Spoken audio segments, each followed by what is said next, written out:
You know, back when I was in the academy, we would follow every toast with a song.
What is going on, everybody? It's Star Trek Engage, and it is your favorite Sunday afternoon show where we talk a lot of shit and get a little gay. And speaking of gay, them, not me, them. My hetero life partner, Samiel the Infamous. I am Samiel the Infamous, the hetero life mate of the hashtag tyranny hooker to my left here. Welcome to the show, everybody. Hope you enjoy. Yeah, absolutely. Of course, we got Adam the Renaissance, the Adam the Red Shirt, as he will now be known. I'm still. Hey, this is clone number 2. As of today, I'm still alive. Yeah, I'm still alive. Yeah, I'm just gonna call you Adam the Red Shirt from like now on. God damn it. Hi, man. Hi, everybody. How we all doing today? I'm not a red shirt. No female red shirts die. It's my lot in life. I accept it. I'm okay with it. Of course, we got Devil Made Me Do It. He's our resident troublemaker. Hello. Devil Made Me Do It. And lastly, and certainly not least, the one who has to put up with all the crap, that would be Cat the Hijabi Gamer. I don't have any heteronormative homo life partners. They do. Hetero life partners. What the hell it is you guys are doing? I'm completely apart from them. They can go have their orgies, and I'm going to be here playing video games, okay? So you go have your orgies. Somehow the straight man just made it so much worse. Yes, he did. Oh God, that's funny. Alf is not here right now. Hopefully, he can join us later. But he let us know that there's a chance he's not going to be able to make it. So we're going to continue on without him. He will not be a part of this landing party. So we're going to say hi to the chat. We got Legatus Legionarius. Hey, can you folks tell old Adam what the start time is? His memory is once again way off. It is not my fault. For the third week in a row. To be fair, the time has changed since last week, since the week before that. So, I know, because I stopped live streaming 2 hours ago. And by the way, you guys need to put the time in the thing announcing on Twitter. Because not my fault. Yes, I actually have been in this chat for 2 hours. Not my fault. Well, you should have checked the Twitter chat. I did. Only thing in there was the link for the stream. Yes, he's right. I checked the Twitter chat too. You know it tells you the time at the top, right? Yeah, but you would have had to look up. That's too much work. Come on, you just. All I see is StreamYard. I'm thinking of the audience who are like, wait a minute, there's no time on the tweet for when I'm supposed to go. Just remember, ladies and gentlemen, per Disney, this is what they believe. Times are changing. Ladies can do stuff now. And you're going to have to learn how to deal with that.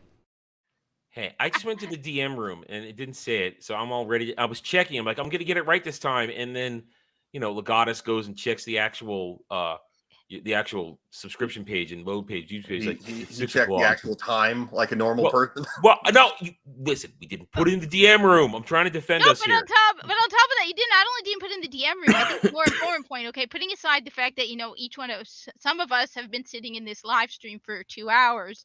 The audience who are looking at the tweet that says we're starting, join us for Star Trek Engage, didn't tell the time.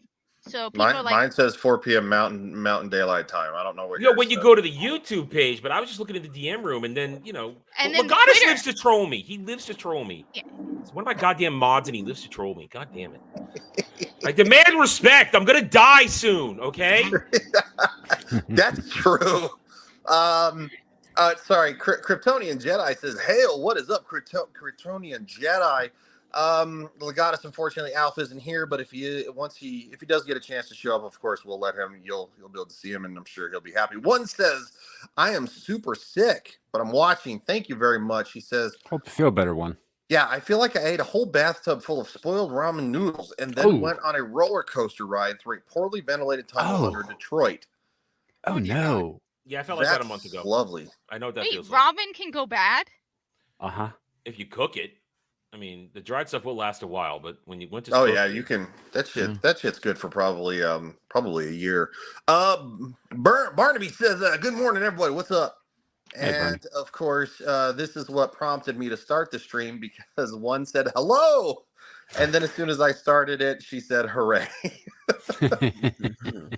Kryptonian Jedi's got some nice roses for us. Thank you very much. I think it's for Pogo. Actually, it's not for us. I think it is for Pogo. That's too, fair. But, that's fair. Pogo's awesome. Pogo is awesome. Rogue Flotilla.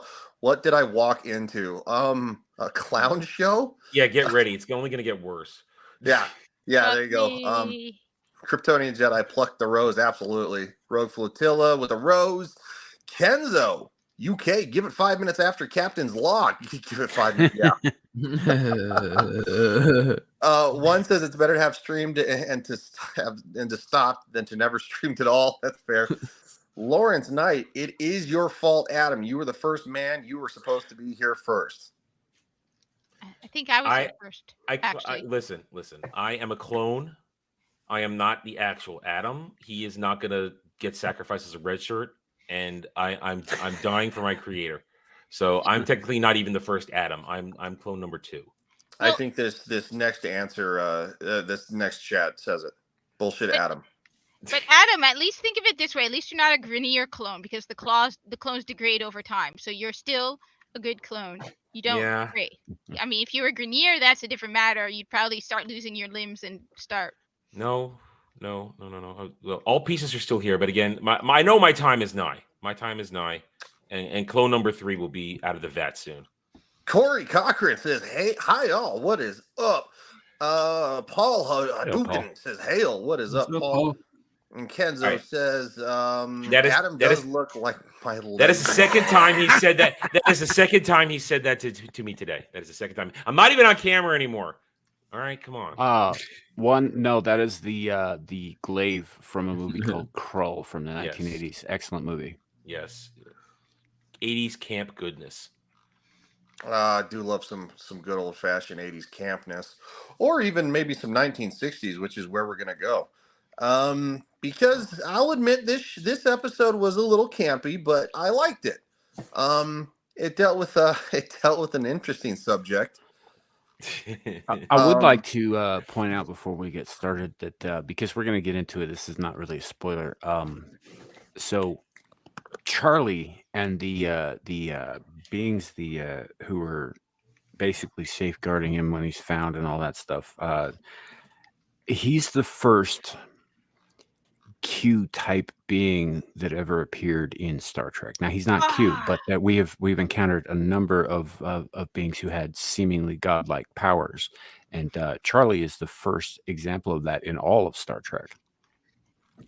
Okay. I wish to quote John Crichton from Farscape. I hate godlike creatures. Give me a critter anytime. And I just want to say to Paul real quick. He says, "I'll have your intro music ready for next week podcast, buds." Thank you so much, Paul. That's awesome. Awesome, thanks, dude. That gives me enough time to get the power adapter I need to be able to hook up my professional mic and camera so I can actually film my voiceover, because I don't have it. I'm missing a power cord that holds everything together because my USB 3.0 splitter needs one, and I lost it or packed it somewhere. So this weekend I was supposed to be on camera, and I'm not because of that. Finally, well, I'm never on camera for this, but I should have been on camera for every other stream. Am I the only one who's ever on camera? What am I like? Yes. Or something? For this stream, this is the stream where I take a break and don't go on camera. Sunday's a chill stream where we all turn our cameras off. Wait, no, you're trying to magnify my good looks. Hey, baby. Oh wow! That if anybody cat's eye wants to candy. DM Cat the Hijabi Gamer, her information is in my description below. Follow her on Twitter, and you can DM her. Let's slide into those DMs, gentlemen. All right, Captain's log. Wait, 1 sec. She's single, gentlemen. She is single. She is single. You can find her links in my description too, as well as everyone else's. But you really don't want to be hitting on the. How come it sounds dirtier when you say it? I don't know, but you're right. It does sound dirtier when he says. Everything I say sounds dirtier. Yeah, that's a good point. Tentacles. Greg Jenkins says, "Hello there. I actually met and got an autograph of the Great Q. That's awesome. Nice. John Aw. Delancey's one of the goats, dude. I heard he's a really nice guy. That's what I've heard. Yeah. Yeah. So that's super awesome. All right, let's get into these. Captain's log, stardate 1533.6. Now maneuvering to come alongside cargo vessel Antares. Its captain and first officer are beaming over to us with an unusual passenger. I would like to say real quick that I love that this is the first time we get to see what I lovingly call the captain's casual. Yes. It is the uniform that I am wearing in the background we have. Also, I just want to warn everybody. It seems StreamYard is having a bit of a slow fit today. It's not just on your end, man. It's been all weekend on a bunch of different places. So okay, yeah. So StreamYard seems to be basically doing its normal thing, being a piece of shit. So if we get any glitches, it's because I don't know. StreamYard just is acting like shit. So like trying to feed into the video is why we get some. It just sucks. I'm so tired of it. I'll say that much.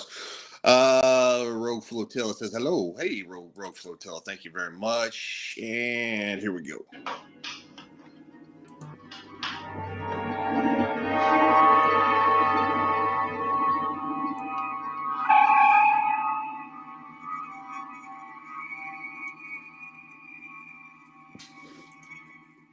Captain Raymar. I'm Captain Kirk. Of course, it wants. Oh, man, I'm so tired of StreamYards. This is my Well, navigator, Tom Nellis. How do you do? And this is our young castaway, Charlie. Charlie Evans, his dossier. Mr. Evans. We've heard a great deal about you. Welcome aboard.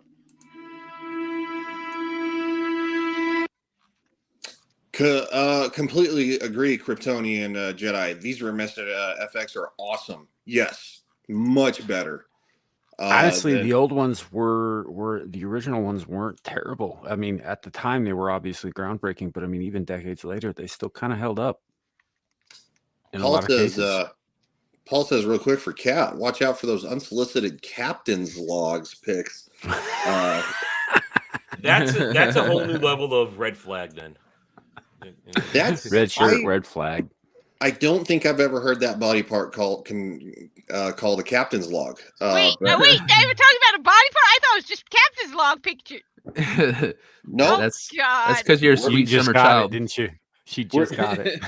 I didn't get it. I'm still confused. You just said, wait, what? Right here. I got a joke. Here's the joke. What did Spock find in the Enterprise's toilet? The captain's log. The captain's log. It's fucking terrible, dude.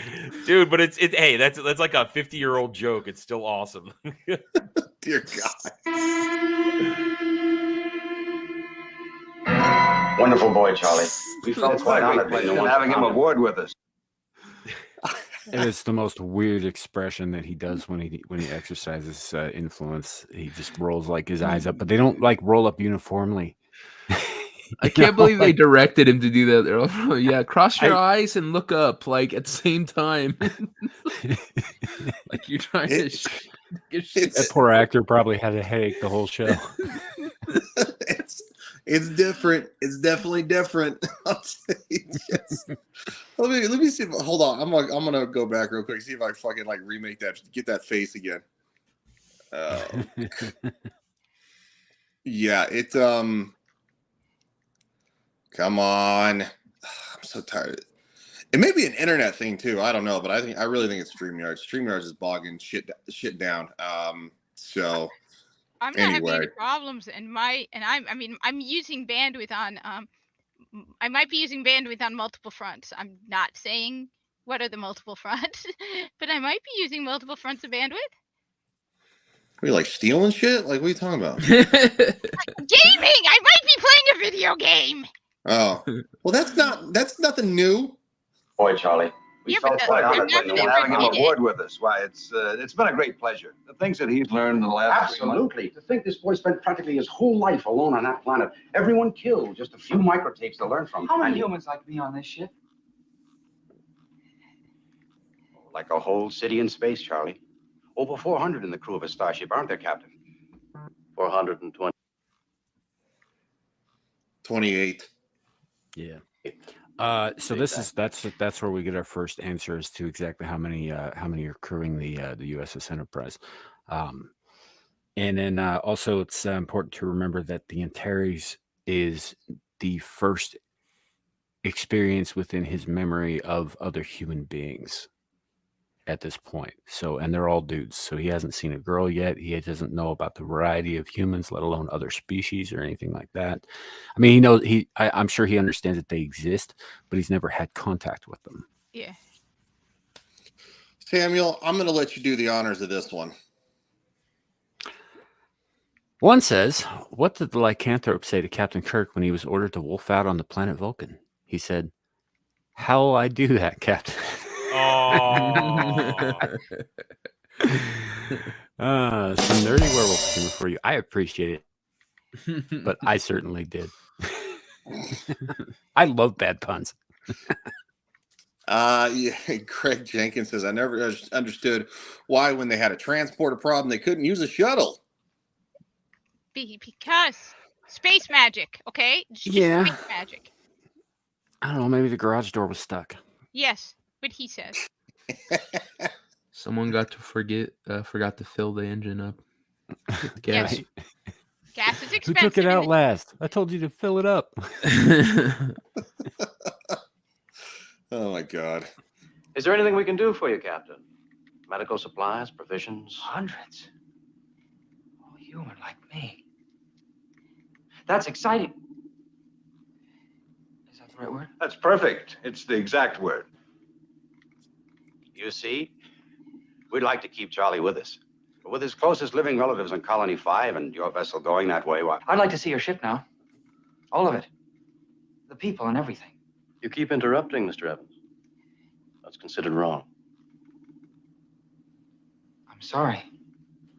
We have a large supply of entertainment tapes, gentlemen. No, we've a tight... Entertainment tapes, huh? Hey, there you go, holodecks yet. Well, you know, they had to do something with all those Blockbuster archives, right? Wow. You gentlemen want to look at the Enterprise's hub? Oh. I remind there's an extended scene for I think it's in the second season of Battlestar Galactica, where they meet up with the Pegasus, and they're starting to transfer some stuff over to the Galactica, and one of them's like, "Yeah, we've got all this information on database and all that," and Gata's like, "You got any porn?" At least he's being direct. I mean, he knows what he wants. So the other thing, real quick, the other thing is that with the way that these two gentlemen are acting, Raymart and what was his name, Nellis, this is very reminiscent of a very specific episode of The Twilight Zone that came out not that long before this. I forget exactly what it was called, but it starred a very young Billy Mummy, and he would send people who he was displeased with to what he called the cornfield. If anybody else remembers that. That sounds kind of like, I don't know. Cool. Yeah, Charlie X is very much like Billy Mummy's character in that episode of The Twilight Zone. Well, like, so what some redneck dude would say to, like, you know, like his kids, "I'm gonna take you to the cornfield." It's like, I don't know. I'm gonna take you to the cornfield, boy. Well, what was terrifying about it was that people or things who were sent to the cornfield never came back. Wait, isn't Billy Money, whatever you said, Lanier? Yes. Okay, I just wanted to make sure that was Lanier. Yeah, when he was a child, he was in an episode of The Twilight Zone. Very famous episode, very creepy. At the end of it, Rod Serling said, "There's no real lesson here. There's no real moral. We just thought you'd appreciate a closer look at one of the denizens of the Twilight Zone." It was fucking chilling. Cool. Never really watched old school Twilight Zone, to be honest. I was way too young for that. Schedule to make Missing out. Just 20 of us. We're making out fine. This must be a space first. This transport ship that doesn't need anything. No. All right, you know what? When StreamYards is slow, close my shit down too. Not even sorry and brandy. Well, my God, I swear to Jesus, it is. It's a StreamYard thing. It's girl. Sir Killa. Hey, he says, "What up, y'all? What's up, man?" Hey, Killa, good to see you, buddy. Yep. Kenzo says the Simpsons parody of the Twilight Zone. Yes, indeed. Well, if you love the thumbnail, then you might have to Horny Alf's not here. He's not here. The man who made it for us couldn't make it today, but he's usually a member of the panel. But he's very horny for cats. Not this one. Yeah, cats, little fuzzy ones. Okay.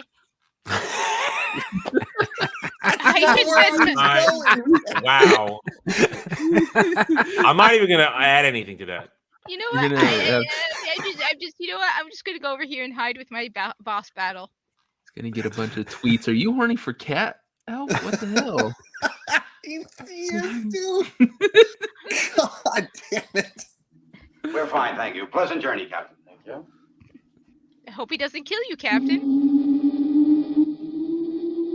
Gentlemen, Rand, this is Charles Evans. Show him to his quarters and drop his records off. That's a lady. Yes, sir. Come with me, please.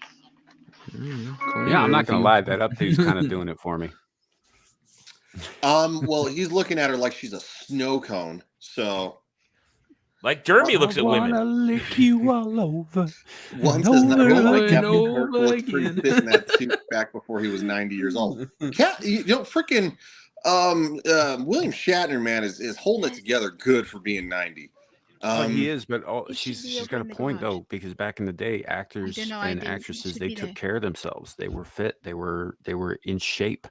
Yeah. You know, you know, I mean, people in general at the time were much more in shape in this country than they used to be. And she's right. You know, Shatner was in damn good shape at that age. And I think he was in his early 30s at this point, right? Yeah, Or he was 30. Leonard Nimoy was 33, and D. Kelly was 36. Because that's actually the age that they have Kirk, Spock, and McCoy as.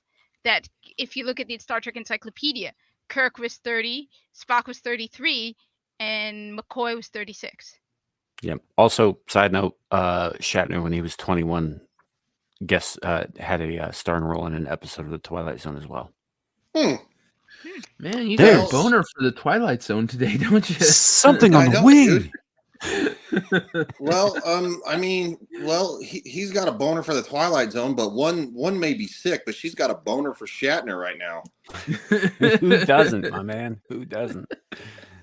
There's I mean, I like William Shatner, but something in my pants. I have a boner for him. Kat, do you have a boner for William Shatner? I can't physically have a boner. That's a good point. She's not wrong. That's not what they're telling us. They said girls can have boners. No comment. Ladies can do stuff now. Ladies can do stuff now. Yeah, he's eyeballing her like hardcore, dude, and it's really pissing me off. We had such a great Friday night show. What happened? StreamYards happened. So anyway, he's kind of eyeballing her, and it literally goes into this next scene right here, because obviously he's never been around a human female before. Kirk's just and like, it goes into the intro. So we can, Kirk's all like, I know what you're thinking. Listen, I've been there many times. Seriously, kid, though, I've been there. I mean, many times. He is pretty hot, dude. And I'll tell you what. We have two lovely ladies in this episode. That the skirts are doing it. I'm gonna tell you that much. The skirts doing it. All right, so I'm gonna look at a little bit of that remastered ship porn.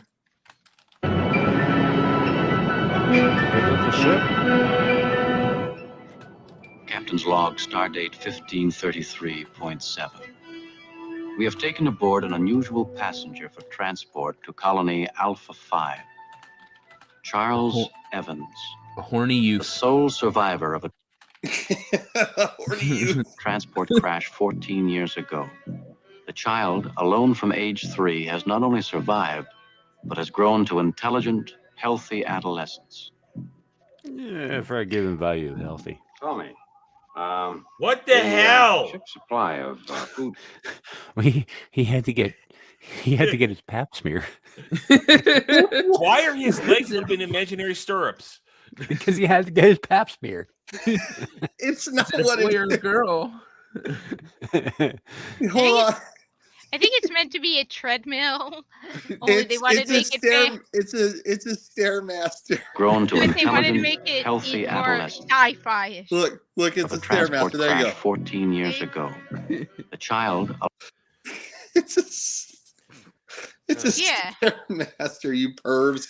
It's to help you fart. Wait till we listen. We haven't even gotten to Tumble Tuesdays, okay? We haven't gotten to Tumble Tuesdays yet. Dear sweet Moses. We're not going to make it through that scene. We're not.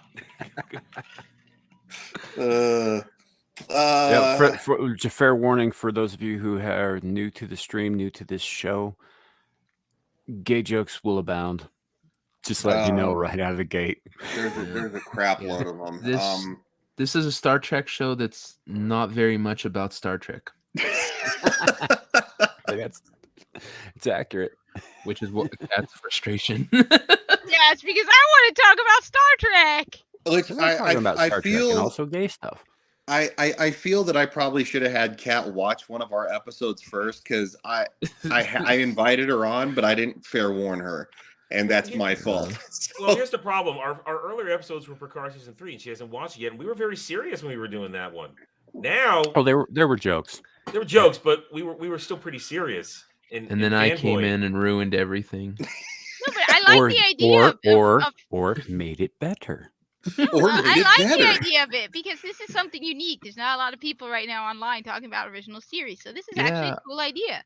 I love, and there's not a lot of people being gay as hell to Star Trek out there. What are you talking about? Everybody wants to make Kirk and Spock gay. What are you talking about? That's not new. Especially now, where fanfic is now becoming reality. Yeah, hell no. We're not talking about Star Trek Discovery. No, the whole Kirk should be gay. Spock and Kirk should be gay. No, they're not. No. The ship's supply of food concentrates couldn't have lasted 14 years. After that, I found other things to eat. Just growing around. Yeah, sure. And you learned to talk by just listening to the ship's tapes? The memory bank still worked. They talked to me and I talked back. You're 4-0. 4? 4-0, 100%. Sound of wind and limb.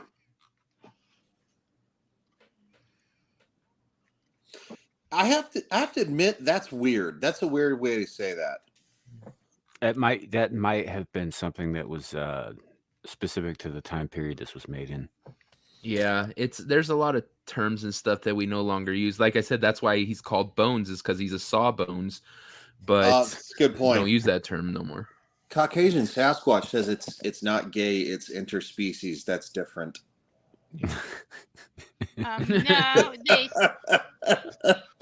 but not better. I don't think it's better. No. Well, it depends on who you ask, I guess. I did like who's pitching? Alf's comment. He says, "Why isn't the doctor prescribing martinis?" It's a good question, right? Well, because he was too busy giving the kid an ultrasound. Dude, Caucasian Sasquatch. I say your name every time I read a chat from you. What are you talking about? He's not saying that you don't say his name. He's swooning because you said his name. Wow, this has gotten really gay. Yeah. Well, it's your picture, dude. It's your avatar. Oh yeah, no, hold on. That's this is where here we go. This Hashtag is tyranny hooker. The tyranny hooker. Oh, I didn't change the thing. I only changed it on the other one. That Kieran hair looks like a freaking. It looks like a turban, doesn't it? Yeah. It does. It really does. That's what makes it funny. If Sikhs wore updos. Alf says gotten gay or always been gay. No hetero life partners.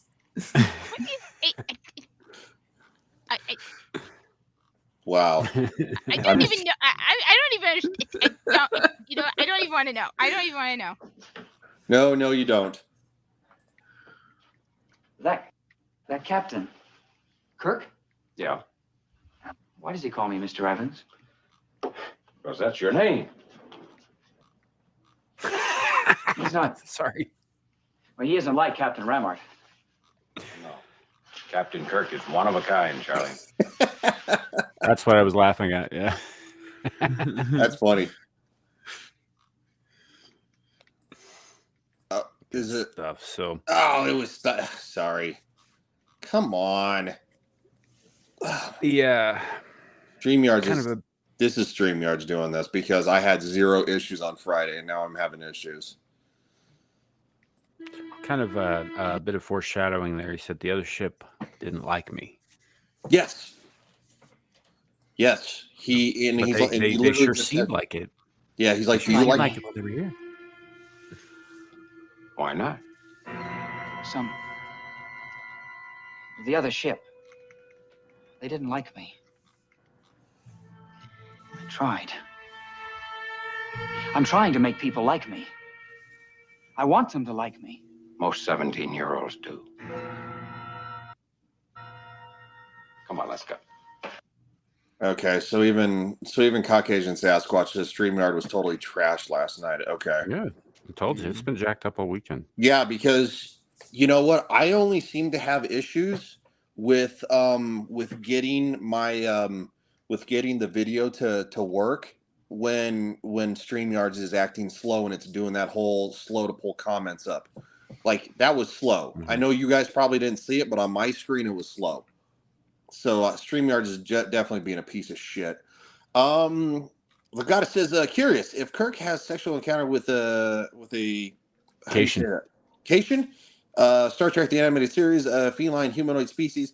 Is that interracial relationships or bestiality? It's both. He's a furry.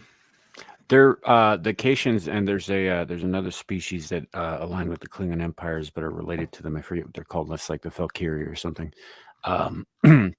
They're cat people. Lovely. Yeah. In fact, I think there's one of them in the bar scene on Nimbus 3 in Star Trek 5. Yes, with the like 6 boobs or something, or the 3 boobs. Do you Well, think they're cats, so. Well, technically, you're supposed to have 6. Buster has 6. Do you think they have like a support group for like all the illegitimate children that Kirk laid around the galaxy? Like they all meet up once a year. I had a friend when I got him to play Star Wars: The Republic for a while. His legacy name was Kirk. But he said, "Well, there's got to be a lot of kids out there somewhere." I'm like, "But it's Star Wars." So I would say that probably not if word about David got around, which will those of you who know what I'm talking about will know what I'm talking about. Yeah. One says that's a hairy subject. With the puns, man. With the puns. Show you to your quarters.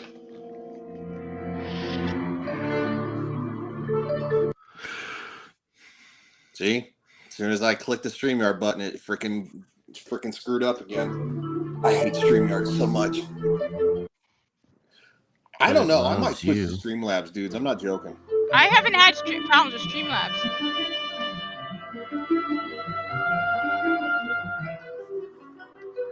He's like, what are you doing? Well, yeah, he does have that kind of dopey, curious look on his face. But to be fair, again, he's never seen this kind of activity. This is all new to him, so he's curious about everything, which is only to be expected. Yes, he's extremely curious about everything. Now, I mean, they have they take probably about a good 60 seconds to kind of like have him roam around a little bit and kind of like look around it because he's never been on a starship this size. He came from a different one. What was it called again, Samuel? Antares. The Antares. Yeah, thank you. And it's definitely not as big. Well, no, it's only got a crew of 20. Yes, and obviously we're sitting on the Enterprise that holds 428 people. So, and now he's on the Enterprise and he's interested in laying pipe. Hey, you're not wrong, dude. Here we go. Here we go. This is the scene. The next scene I was looking for right here. I brought you a present. Oh, thank you. We did skip over a little bit of context here with that montage. So in the montage, towards the end of it, there are a couple of engineers who come out of a Jeffries tube and they're talking about work and like what's next up on the agenda. And I'll get this work in while I go over here and do this. Sounds like a plan. And as the one dude walks away from the other, he slaps him on the ass in kind of like a locker room sort of way. That's right. Sorry, my bad, dude. Which leads up into this scene. So yes, dude, my bad. Okay, yeah, that's and Charlie sees that whole interaction, so he just assumes that's how people greet. Yeah, no, that's good context. I completely spaced that part. So yes, that interaction actually leads right into this, and he doesn't have the greatest people skills because he doesn't know. But I have to go. I'm on duty. Do you like that kind? Yes,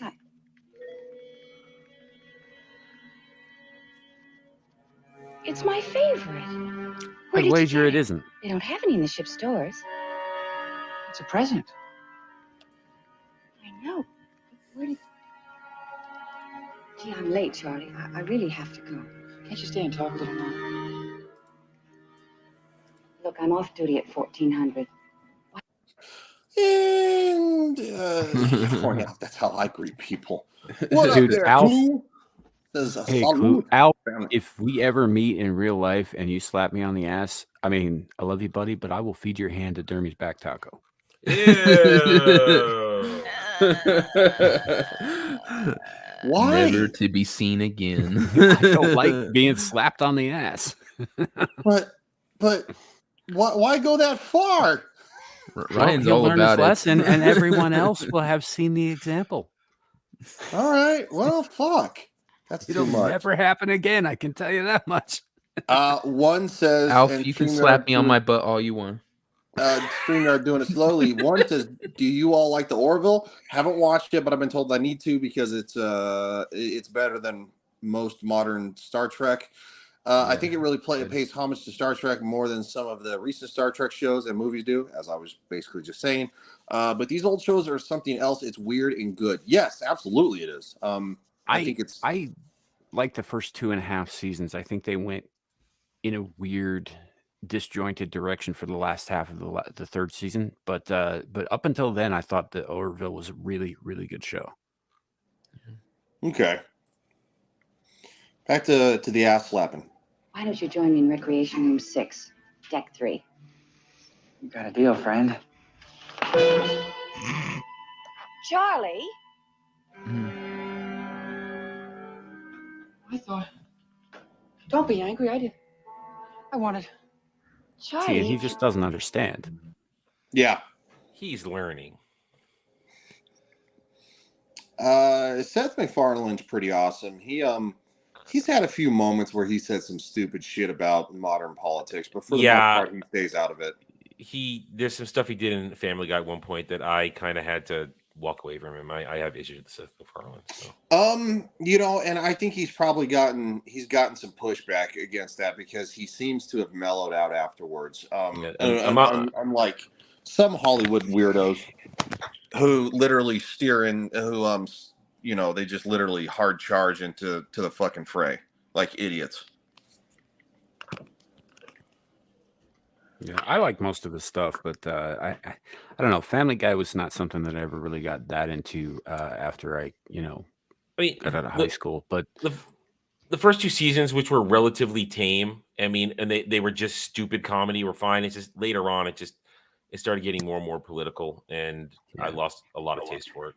No, fair enough. But I liked most of the movies that he's done. And even. I'm going to say this right now for those of you who are women or who, whatever, just don't seem to get this about men. But fart jokes don't get old for us.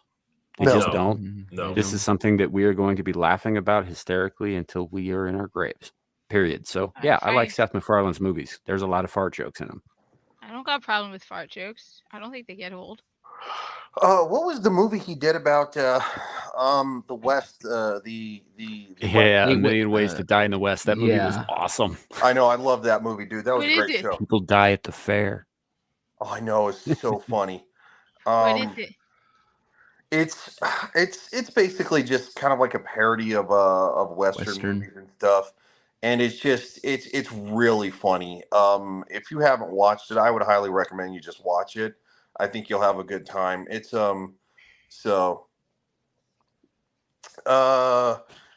Catherine Smith says it's okay. Men bar jokes. I've heard them for years. Hey, men are simple creatures. I'll be honest. Legata says you don't slap people like that in the hallways. You slap them like that later. One says I couldn't take that scene with the cat in the diary. Yeah, that was pretty fucked up. She says that's where I noped out. Doesn't bother me one fucking bit. Yeah, if as long as we're throwing that out there, I'm just gonna say that the scene with the block of ice is probably one of my favorite on-screen deaths in cinema history ever. I don't think I remember that one off the top of my head. What happened? One of the ropes breaks. Does the the block of ice lands on the dude's head. Yeah. Cool. That's right. Yeah. That's right. And it's sudden and it's graphic as hell. It's just like, holy fuck, did that just happen? Oh yeah, the whole movie is it's kind of like if Final Destination and a parody western got together. But it gets better because at the guy's funeral, the preacher's sitting there with a drink, with a glass of water with some of the ice that killed him in it. And he's like, they're still going to use the fucking ice. Hey man, ice was expensive back then. Gotta freeze that water. All right. Just don't go around slapping girls on the... On the bouquet. So much for equality. Again.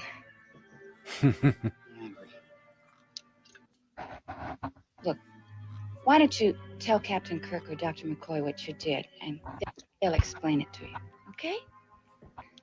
I will.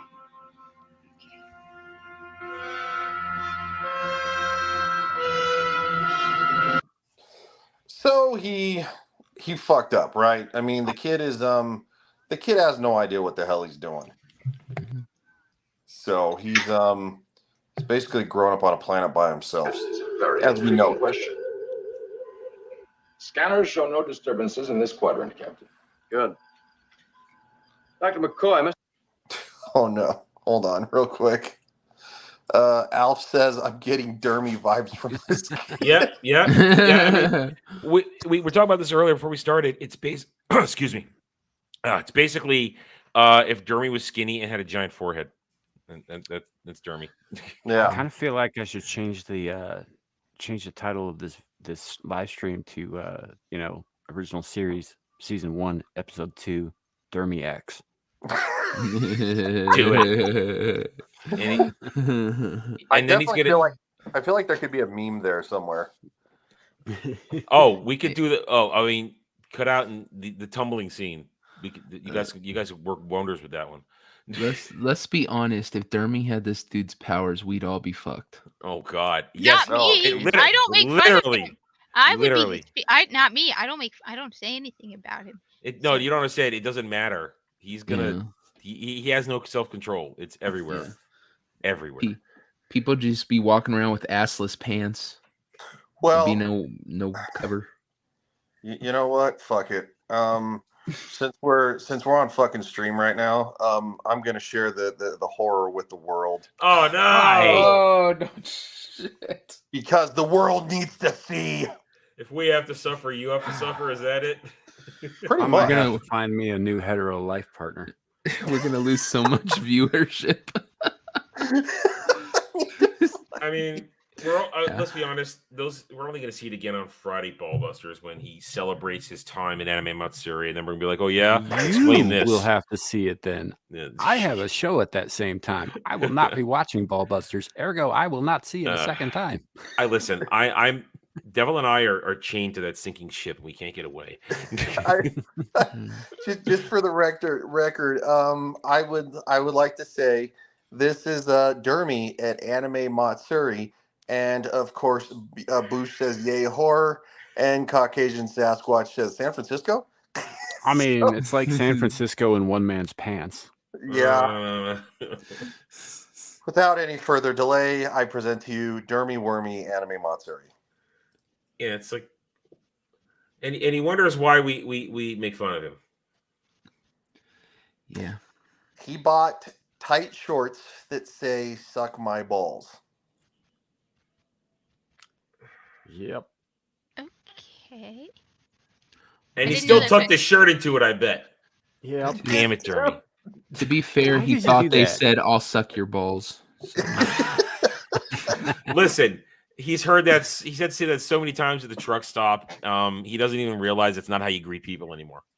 Boosh says someone replaced his legs with glue sticks.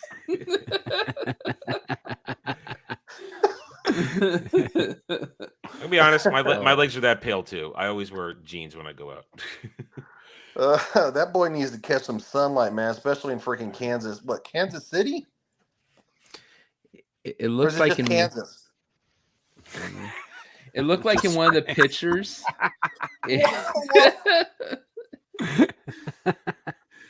Oh, it looked like in one of the pictures that Camelot might have had the same shorts on, so I'm sitting there thinking like that. Well, they did spend that first night together. Shorts. There was that lovely first night together. So. He probably paid $40 for those fucking shorts. And also, regardless of what the price of the shorts was, I guarantee he got taken. That's a lot of fabric. That's yards and yards of fabric to cover that ass. Okay, we have to pair that picture with Big Daddy. Oh. You mean from BioShock? Dude, as soon as I saw that, I figured from one BioShock. of you guys would be on top of that like a hand grenade. I just realized. No, it just hit me. I've had a slow day. It's been a long, slow day, and that just hit me. Yeah, it's gonna happen. Like BioShock. You said Big Daddy, so I figured. There's more than one Big Daddy cat. Hey, well, those are the cool ones, all right? She's so innocent. I was gonna say that she's so innocent. She has no idea. She's on the doorstep of the debauchery of our section here of the sphere. It's not good. I think we need to keep her that way too. We don't need to explain it. I'm just gonna say that much. Just gonna let it go. All I gotta know is that I won. That's all I gotta know. I won. I know you did. Status report. Thank you. He's working out a training program for Charlie Evans, Earth history, his own background, that sort of thing. I'd like you to give him the necessary medical orientation on the problems of adolescence. Don't you think it'd be better for a strong father image like you? He already looks up to you. John. What's up? Puberty, the birds and the bees. Yeah. Wow. He's talking to you, Ryan. Yes, he is. I know he is. But people who have never watched this show don't know that context. So... Ryan's taken. Show him all the high school videos of the STDs. Oh. This is syphilis. Oh, God, that's funny. Oh, shit. All right. We're almost 10 minutes in. It's yours, bro. Flattery will get you nowhere. Doctor, didn't the boy make any reference at all to Thasians? Do you believe the legend, Mr. Spock, that Thasians still exist on that planet in some form? Charlie's very existence proves, in fact, there must be some intelligent form of life on Thasus. He could not possibly have survived alone. The ship's food concentrates would have been exhausted in a year or so. By which time he would have been eating fruits, vegetables, Probes and of Thasus indicate very little. And probes have been known to be wrong. Doctor, are you speaking scientifically or emotionally? Gentlemen, the fact is the boy is here, and he's alive, and he needs our help. And he needs a guide, and he needs a father image, Jim. I'll depend on your astute abilities to supply him with that. We'll find him one. I do appreciate the hot potato they played there with the fate of Charlie X. I know.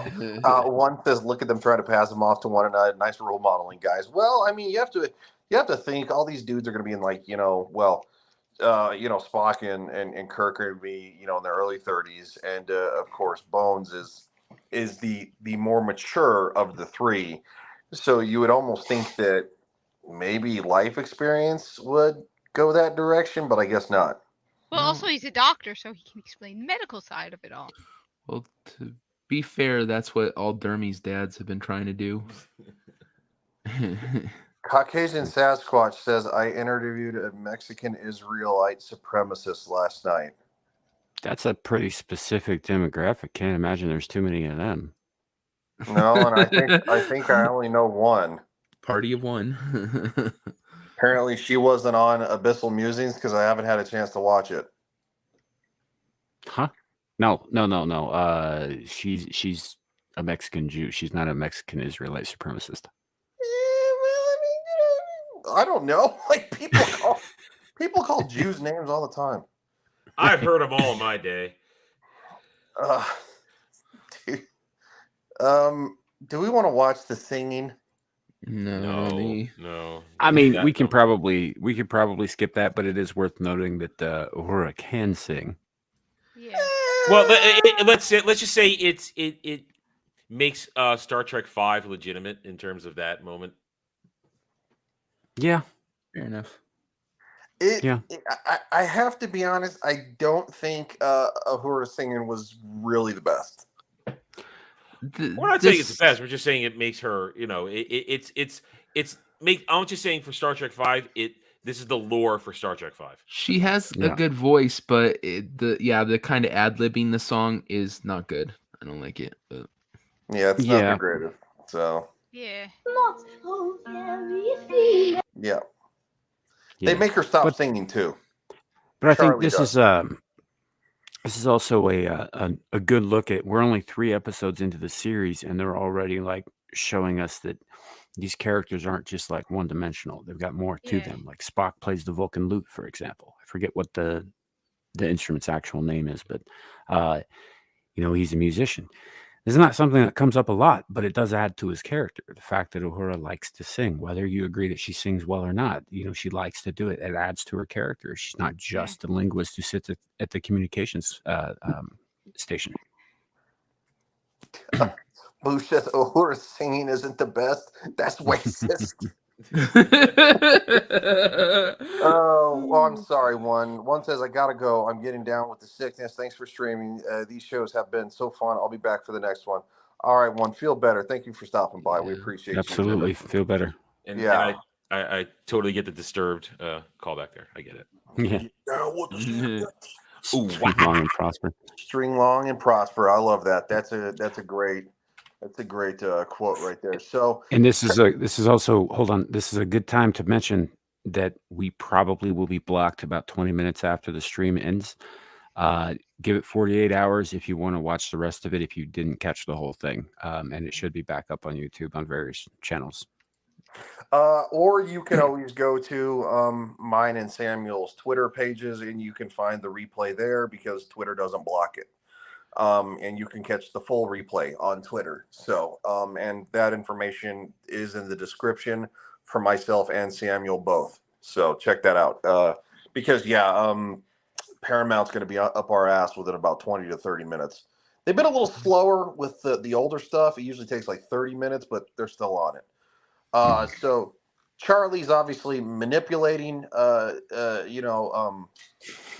Yeoman Rand, because he likes her. He's showing tricks, but it's basically space magic. Space magic. Oh, come on! There it is.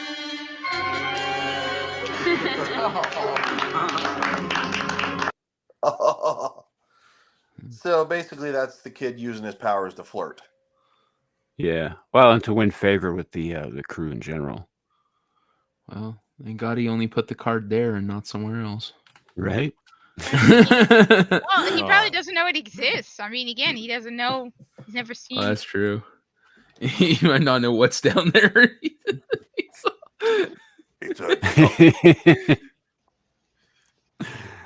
Hey, Lou Castley, good to see you.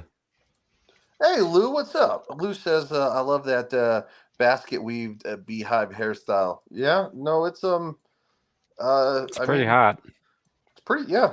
It's I mean, there's even a similar hairstyle today that's somewhat similar to that. It's just kind of a modern take on the beehive. So the UC girl's still rocking. It was more popular maybe about 5-6 years ago, but you still see some around. But all right, so oh crap, what the hell did I do?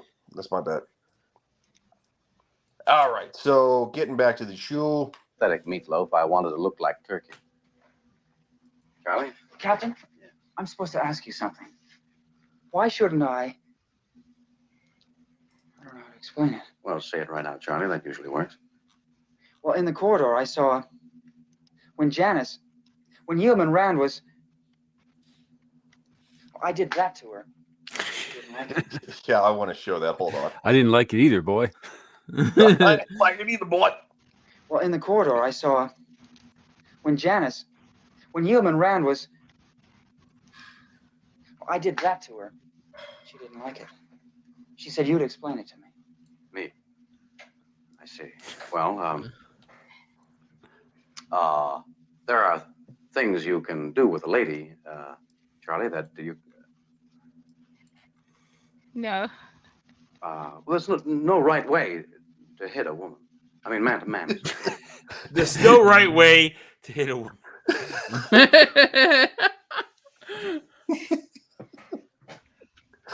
You'll notice he doesn't say there's no right time.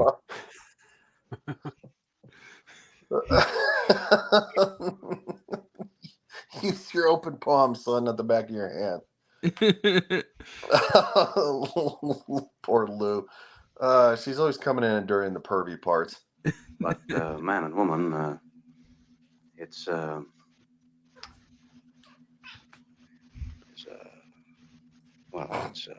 another thing.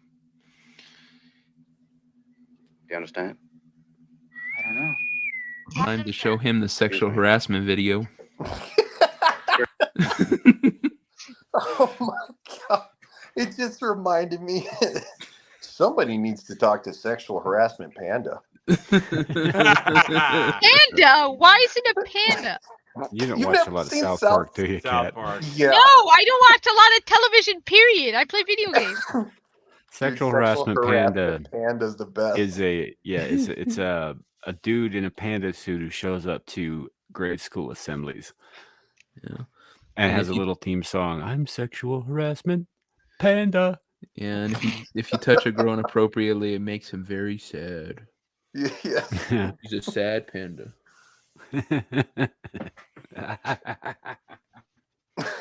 Wow. Boosh. I'm just gonna let everybody read Bush's comment on his own. That's too much. Oh man. Kirk here. Captain Ramart of the Antares is on D channel. I'm on my way to the bridge now. Can I come with you? I don't think so, Charlie. I won't get in the way.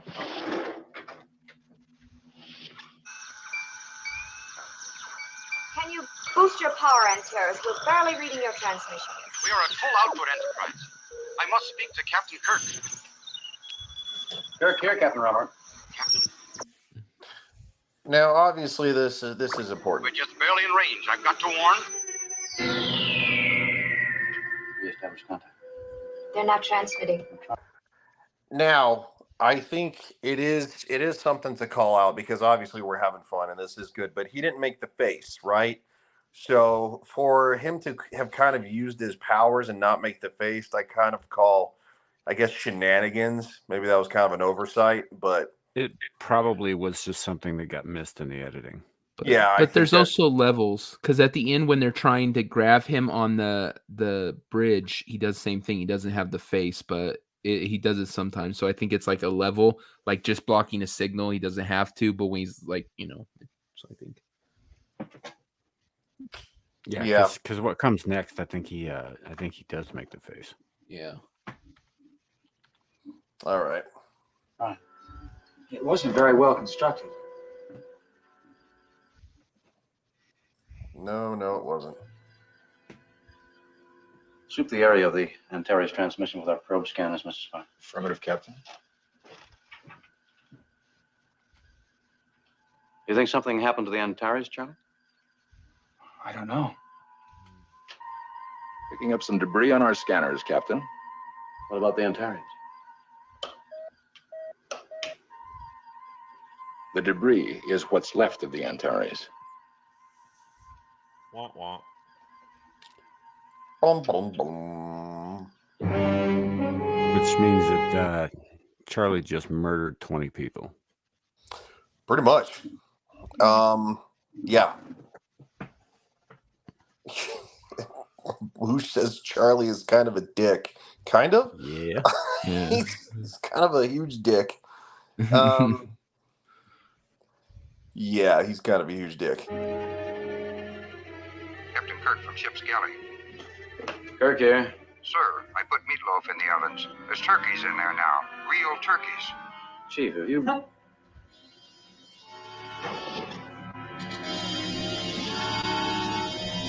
He's kind of chuckling. And of course, we learned that we learned that fucking Bush, man. I need to stop reading his comments. We learned that they put that meatloaf substitute in there, basically for turkeys, and of course Charlie overheard that, so he turned them into actual turkeys, and so that's another one right there that he did. But you know, he was also kind of, you know, friendly with them at the time, and of course the Antares he was not, because he says they you know they weren't they weren't nice to me. But yes, Bush said, I can't slap dad ass, I'll murder everyone. It's kind of how the episode goes, to be honest. Well, it's one of the things about being raised outside of social norms, is that you don't have any context for that sort of thing. And Charlie is a bit of a sociopath in that he doesn't really connect to other people, unless it relates directly to how they perceive and interact with him. Mhm. So, like doing the prank with the meatloaf turning into turkeys kind of thing.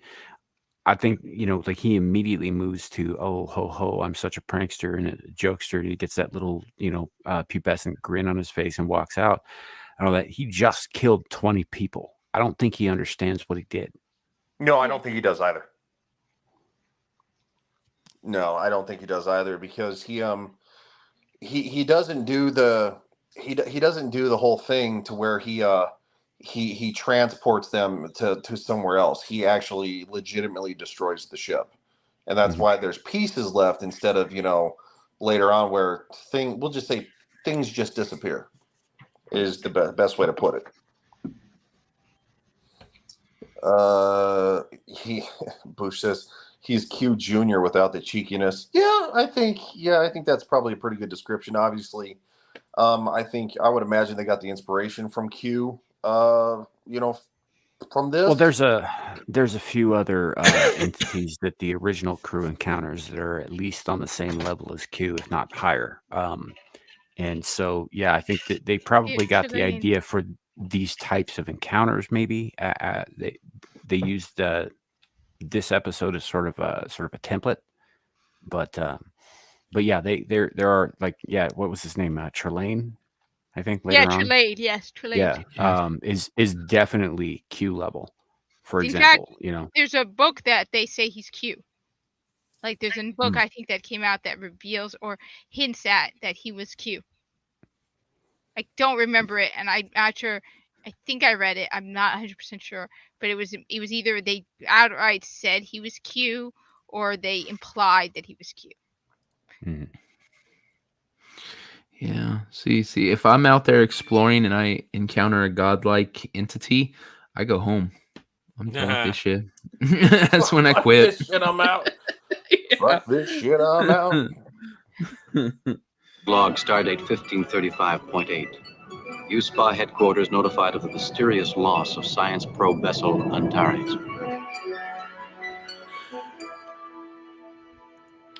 This is the first time I think that we see three-dimensional chess on screen too. Yep. It was but it wasn't in No Man's Land. Yeah, but that hasn't come out yet. Never mind. Wait, what hadn't come out yet? Where No Man Has Gone Before, they're playing three-dimensional chess. Yeah, that's next, I think. Ah, okay. I see what you guys are saying. Okay. Yep. Check. The Antares. A survey ship with 20 men aboard lost. No reason. Obviously, Captain Raymart was not aware of any trouble. I can't figure it. My own concern is more immediate. The boy. I can usually follow you, Mr. Spock, but this time... He seemed to know what happened to the Antares before we did. Oh, Legatus Legionis mentions Q squared. Yeah, then it was in a book. Yeah, so that's probably... I read the book. Then, yeah, that's the book, because I read the book. I just don't remember. It's been a while. But, yeah, that's probably where they imply Trelane is a Q or say he is.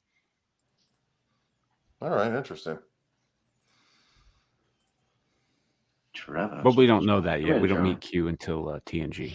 No, of course not. And again. Check. Checkmate.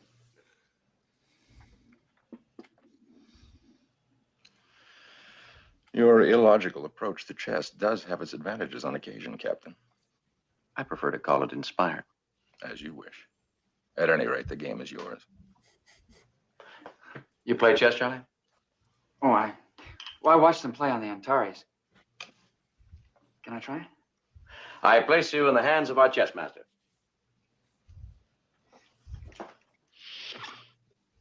The principles of three-dimensional chess are basically mathematic, Charlie. You put the white here and the black on the secondary level. I know what it is. Let's play. That's not how it goes. Racisms again. The more racisms. So of course Charlie just barrels into it. He says, "I know what it is. Let's play." And it's like, all right. I was like, all right, okay.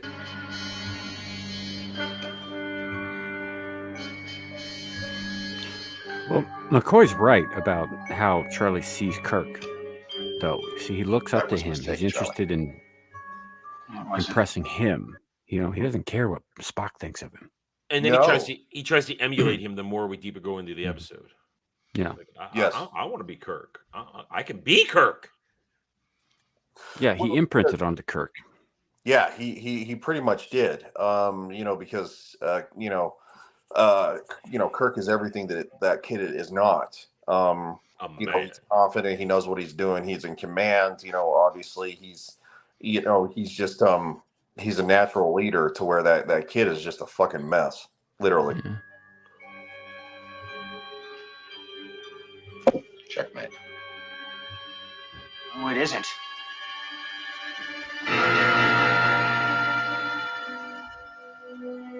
You'll excuse me.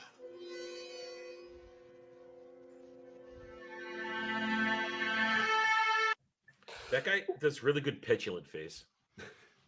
He does really good petulant face. Oh. It's like, wee! It's it kind of reminds me a little bit of Dermy fucking spurging out sometimes. Since you brought it up, I have something. Uh-oh. I have something. Are you sharing it? Yeah, I have something. Okay. All right, so let me zoom in on that. Wait, there we go. Let me zoom in on. There we go. Here we go. Oh, sorry, I'm muted. Let me start over. There we go. I can boomer this. I swear to God. There we go. I can't prove whether Renaissance narrative is telling you the truth or not. Big Daddy.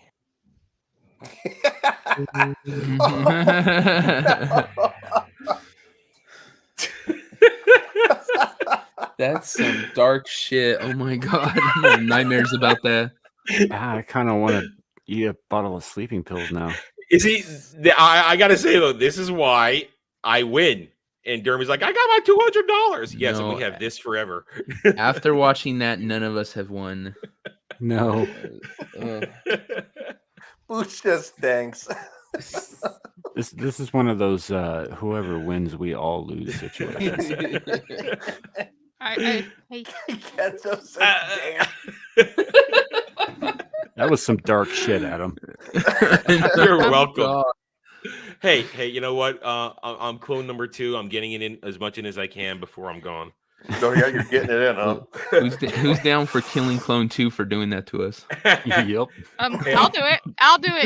Just arm me. I got it. I think we can safely say his time has come. It's going to be an unfortunate transporter accident. See, that's how we all feel now. Yes. God, I really have to poop.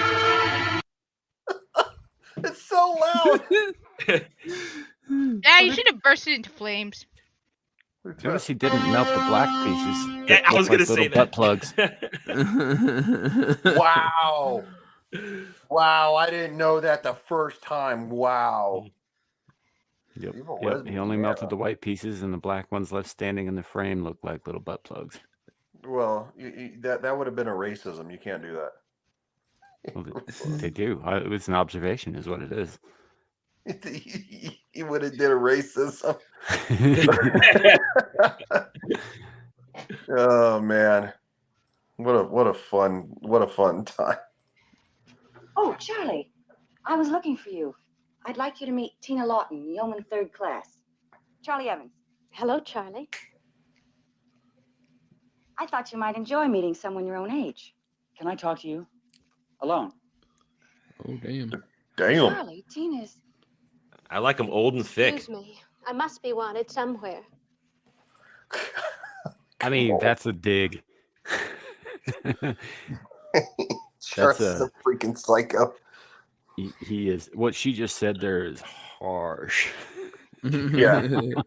Yeah, she's like, oh, I'll go somewhere. Yeah, basically, I mean, because he took a big dig at her too.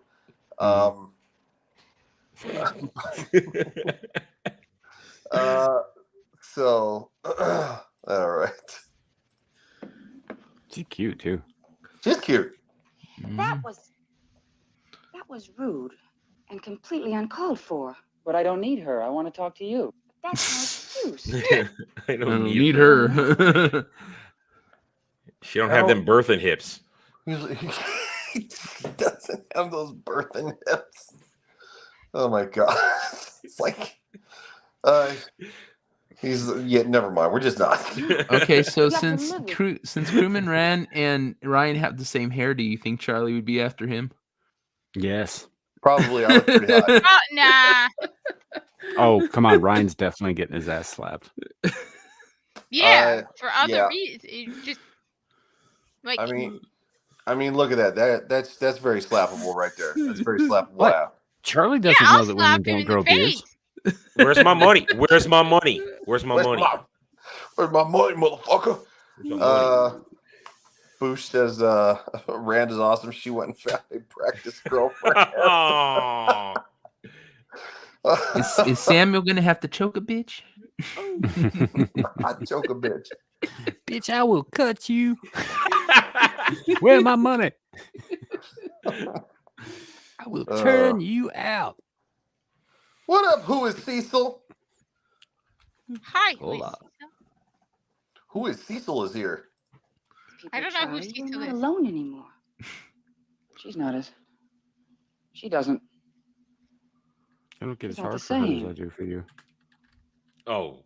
Not like you. She's just a girl. I need a woman. You smell like a girl. Wow. So now we're doing Bidenisms? All over. You smell pretty. You got a purty mouth. All the other girls on the ship, they look just like Tina. You're the only one who looks like you. You can understand, can't you? She's like, You know no what? stalker. Being with somebody, wanting to be. If I had the whole universe, I'd give it to you. I see you. Dude, some stalker heavy shit. I'm hungry. Yeah. No, this isn't. That's not what he's doing here. I mean, obviously, it's coming off that way to Rand into the audience, but what he's doing is professing his feelings to her, which prior to the last 15 years was a normal fucking thing to do in society. No, I know. Obviously, I'm just talking a lot of shit, but we do have a question. Who is Cecil? What's your thoughts on Star Trek Continuum with Vic Mignogna? I don't know anything about it. Never watched it. I know of it. Never watched it, though. I think I've seen some of it, but it was a very long time ago, so I don't remember. Yeah. I'll have to. I know it's one of the things that endeared Vic to a lot of people. I'll have to look it up. I mean, shit. I watched 9 episodes of Discovery, so I can watch something that's probably actually good. Catherine Smith says you are all so funny. Well, we try. Thank you, madam. Who is Cecil says it's free on YouTube. Oh, Yeah, awesome. that's why I think I saw it a while back on YouTube, but I don't remember. Okay. Yeah, if it's free on YouTube, count me in. Babyface inspired Star Trek writers.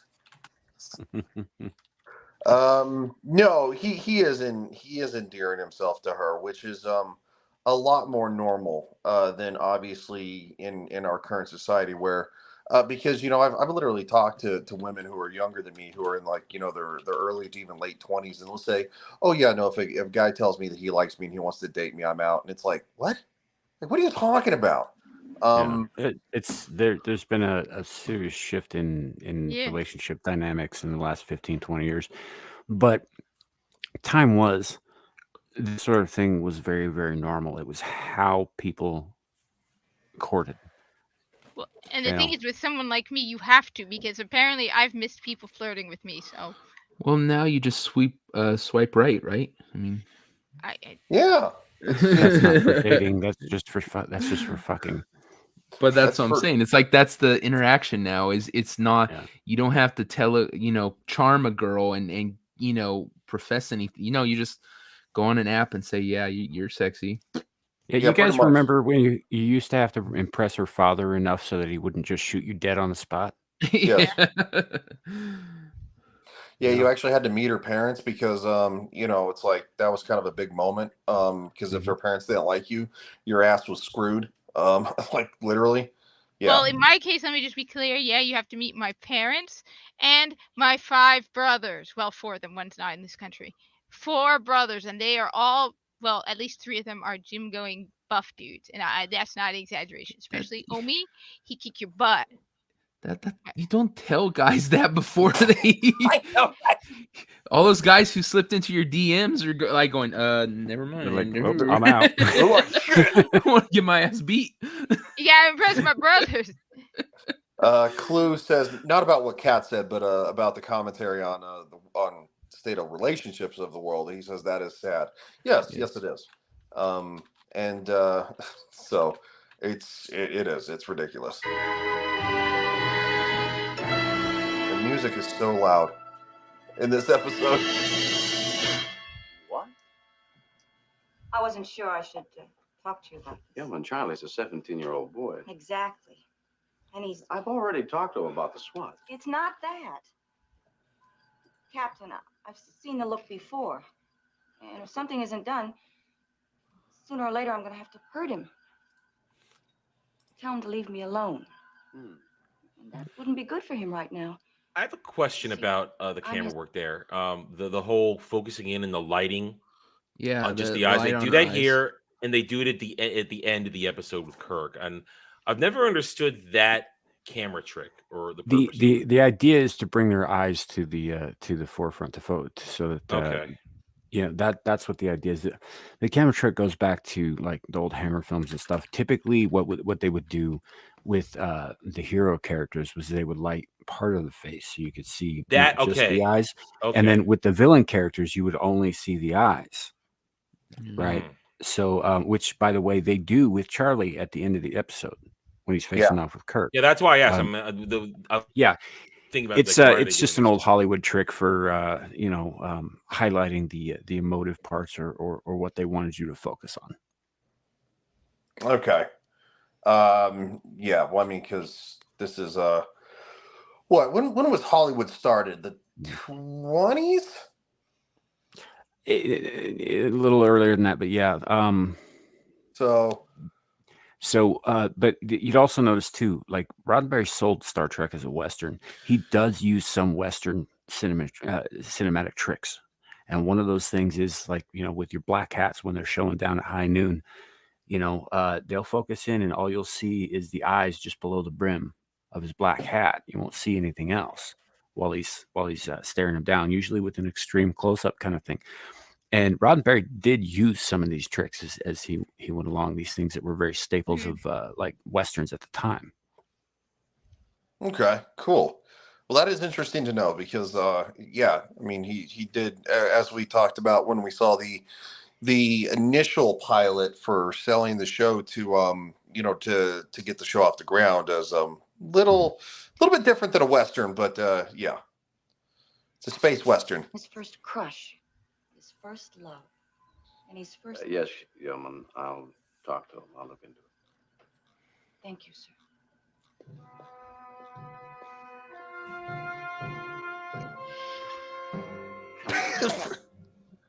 Just you imagine standing at a door waiting for it to open with that goofy ass grin on your face? Yeah, Charlie. It's like coming home to Dermy. Oh, come on. What happens if they don't open the door? Well, then he stays out in the cold. He's used to that. Yeah. Charlie, do you know anything about this chess piece? Did you notice anything peculiar in them? It's white and it's melted, but the black ones weren't. Racism. Well, it isn't, again, that I pointed that out not because it was racist, but because Spock was playing the white pieces. I know. I'm just fucking around. Gosh, you never listen to me. Well, stop being gay. Oh yeah, this coming from my hetero life partner. All right, shut up. Keyword hetero. That means I'm hetero too, dumbass. What the hell are you talking about? I love the pussy. We have a lady here, sir. We do. We do? Where's the lady? I'm not. You? I was talking about the Karen with the updo to my Lady's too proper for me. Too prim and proper for me. Genetic female, would you prefer that? Is that better? No, excuse me, it's called birthing person. You should know that. Yeah, actually, that's the next thing I was going to say. Catherine says, true, at the time when first episodes of Star Trek TV showed a lot of Westerns. Yes. Mm-hmm. D. Yep, Kelly's from Gunsmoke, Westerns. Bonanza. In fact, one of the reasons that Chowder, what's your worried them name? about... Chowder. Start calling cats cat chowder. Cat's cat. Wow, that's a fucked up one right there. But one of the reasons D. Kelly was originally known for playing villains in Westerns, and that's why they were worried about casting him as the Doctor, because he was known for being the bad guy in Westerns. What? Yeah, I didn't know that. Yeah, D. Kelly did a lot of Westerns and was known for being the bad guy, and so they're like, it would be odd to make him as the Doctor. But he does a phenomenal job as McCoy. Dinner Bell says, I occasionally find myself randomly singing Charlie's Our New Darling. I didn't figure it was that much of an earworm. Me neither. Clue says hetero life partners don't last often. Yeah, that's why I've got a U-Haul on retainer. Who is Cecil says, Milady. That's for you, Kat, by the way. Oh, I thought that was for sure? you. No, it's for you. You're the only one who's got a biological vagina. I keep getting this image Excuse of. me, I told you it is a birthing person. How dare you? The bonus hole. I know. Barbie pocket for your information. That's new. No, that's not new. That's what Bobblehead calls them. Oh, okay. I didn't know that. Charlie, being 17 is more than how many years you've lived. It's a whole other thing. Dr. McCoy could probably explain the biological conditions. Well, let's use a specific. Yeoman Rand is a woman. Oh, I won't hit her like that anymore. No, there's more to it than that. Everything I do or say is wrong. I mean, that's part of being a dude. Yeah, that's a very big part of being a dude. Catherine says, yes, when Kelly made appearances at opening of Space Museum, he talked about playing bad guy parts. Interesting. Thank you. Thank you. You're welcome. No, I'm just, I like, I'm being facetious. I don't know the rules. Smack you. And when I learn something and try to do it, suddenly I'm wrong. Wait. I don't know what I am or what I'm supposed to be or even who. I don't know why. I hurt so much inside all the time. You'll live. Believe me. And he's like, what's this funny feeling in my pants? Yeah, God damn it, you beat me to it. I was coughing and you beat me to it. Yeah, I knew one of you fuckers. Were you turning your head while you were coughing? No. Damn it, I got nothing. I'm back out of it. I got nothing. I'm backing out. There's nothing wrong with you that hasn't gone wrong with every other human male since the model first came out. What if you care for someone? What do you do? Not be a creepy big-headed dude with weird powers. And maybe don't stare into her soul constantly. So it's like Jesus. Be gentle. I mean, it's not a one-way street, you know. How you feeling, that's all. How the girl feels, too. Don't press, Charlie. If the girl I want to feels- say so many bad jokes, but I'm not going to. Kirk's giving actual good advice here. Oh, he Yes. really is. Yeah, he really is. This is I a know, good moment. and I'm ruining it. I know that. Wow. Adam ruins everything. That's why we keep killing him, and he keeps coming back. Adam the red shirt. Listen, I prepared for this. Okay, as soon as I saw it was gonna be red shirt, this is my immortality plan. Who is Cecil says he was in several episodes of The Virginian. So was the doctor from Little House. Interesting. And Legata says Adam is backing out once he is already balls deep into the back. Taco. No. You're trying too hard, guys. That's trying too hard. That's trying too hard. Come on. Yeah. You're better than this. You're better than this. Is he? Is he really? Is he? Because he's watching us fuckers. Like he's watching this degeneracy. Anything for you at all, you'll know it. You understand? You don't think, Jan? She could love me. She's not the girl, Charlie. The years are wrong, for one thing. And there are other things. She can. No, Charlie. She is. No. But if I did what you said, if I was gentle. Charlie, there are a million things in this universe you can have, and there are a million things you can't have. It's no fun facing that, but that's the way things are. Again, that's the truth. Yeah. Yeah. Yeah. It. I mean, this is a legitimate conversation because I think everybody, especially guys, every guy remembers the first girl he ever had like a major crush on. Like, oh, you love her so much. It's like, oh, not really. I mean, you know, you don't know what it is, but yeah, like you're so confused and it just so. I mean, I think they're explaining this really well, in my opinion. Down tight and survive. Everybody does. You don't.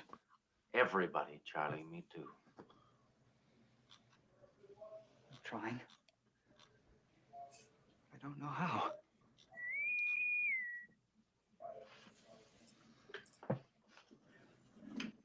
Kirk here. You asked to be notified when we were to make our course adjustments, sir. Ask Mr. Spock to see to it. Charlie, come on with me.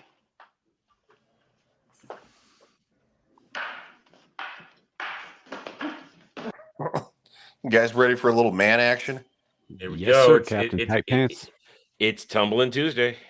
He's tumbling Tuesday. It tumbles. Hey, it's just exercise. It's just exercise. Yeah, I know it is. Oh, I don't know what you're thinking. I don't know what you're thinking. I mean, yeah, shut up. Yeah, you do too.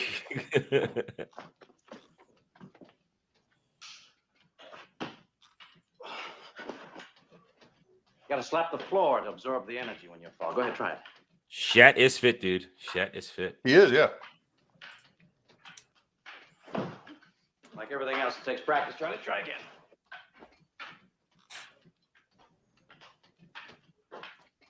Good. That's much better. Yeah, now I'll show you.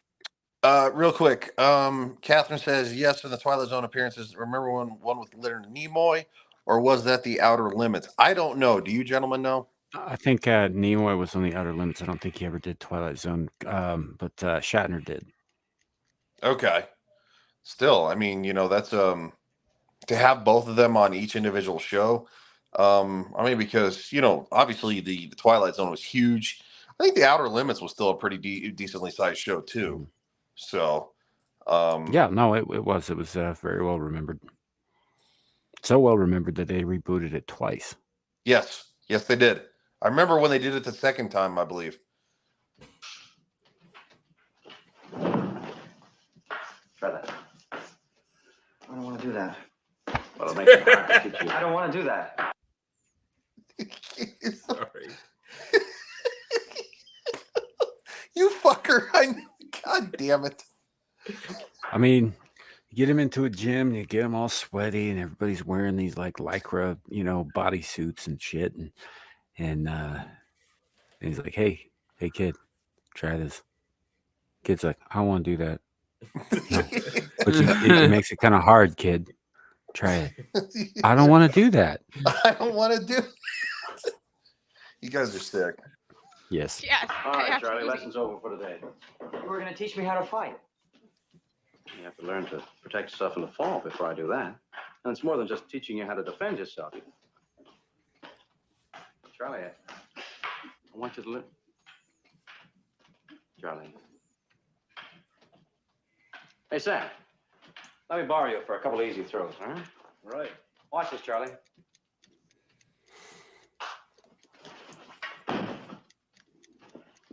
Well, that guy's getting court-martialed. I'll throw him. Yeah. Here we go, Sam.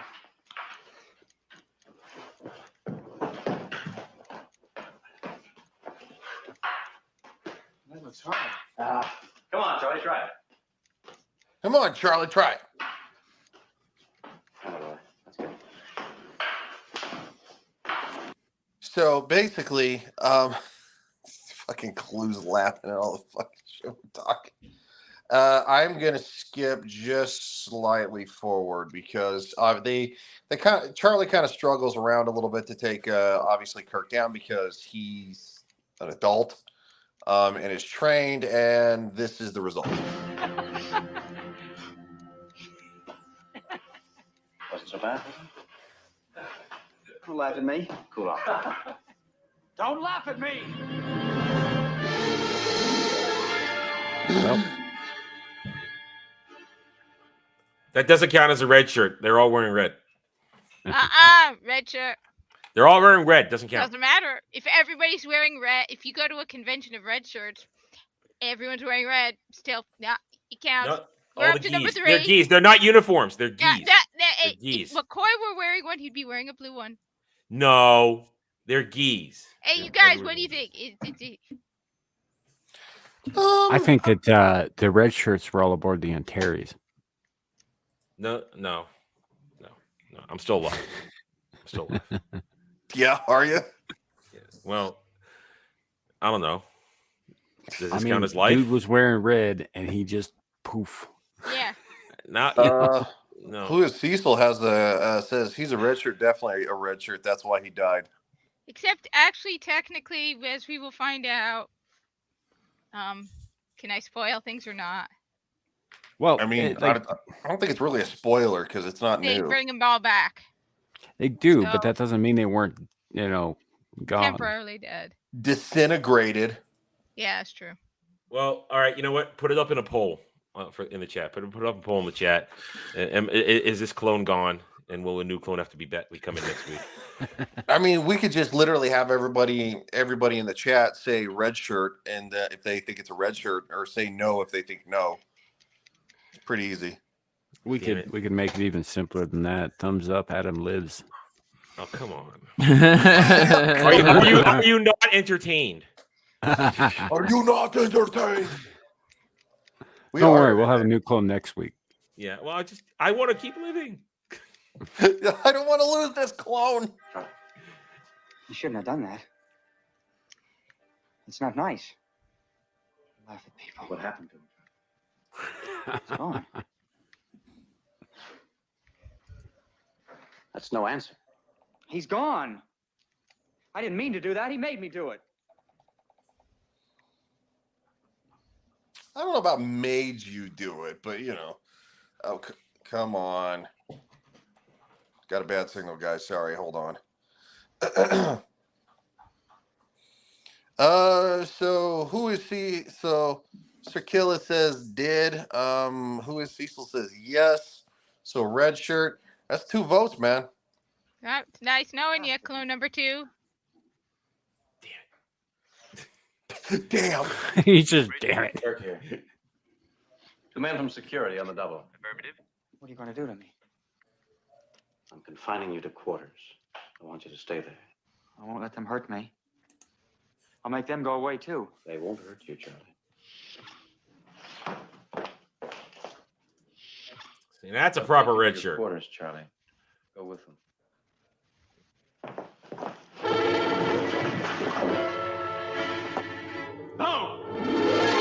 What did he say? No. Oh, I thought he said ho. Hey, he's been listening. All right, you don't get to vote. All right. Devil, you got to bounce. So what's up, man? Yeah, let us everybody know what's going on. Yeah, don't make me do it. Follow me at Beelzehub and watch the Get Ranked after this. After you're done here, go over and watch Get Ranked. Are you doing Get Ranked a little bit earlier, or are we just starting that much later? No, we're You're just starting that later. much later. Yeah, we I start moved that much it. later. I moved it to 5. It used to be at 4. I moved it to 5 so I could get this show in. But then you had to take your bubble bath with your cat earlier and made the show so late. Wow. Yeah, because we started this an hour earlier last week. I don't know why we're doing it 4 today. I didn't think I was going to be able to do it till 4 o'clock. So that's why I ended up moving it. But we will be good for 3 p.m. Mountain next week. So yeah. I thought we always did it at 1. Well, it would be 2 p.m. Mountain. So now we pushed it back to 3. Well, that's where we had started to. Yeah. We'll discuss it. Right. Yeah. I'll see you guys next week. See ya. All right, man. Hey, Bye. have a good show. Yep, I'll try. Enjoy your struggle session with Dermy when it happens. Yeah. And he'll be shirtless. He's gonna be shirtless. I ain't watching that one. No. I'll watch Devil's Show, but I am not watching the struggle session. I'm not watching any of Dermy's shit for the next week. Shit. I don't remember that being a part of the whole Lofty Pixels thing, so I don't. No, he added that as trying to drum up votes for himself. Yeah, and he still lost. Yeah, it was which means we all lose. Yeah, see, that's it. We all lose. I haven't lost anything. I don't feel like I've lost anything at all. You're losing innocence by being here with us. little bit at a time. A little bit at a time. I'll DM you freaking screenshots of his stream of Dermy shirtless. Nah, thanks. Nah, you know what? I got video games to play. Thanks, but video games need me. I got video games. Yeah, we'll see. Somebody got a meme Buster's head on the Dermy's shirtless body. God.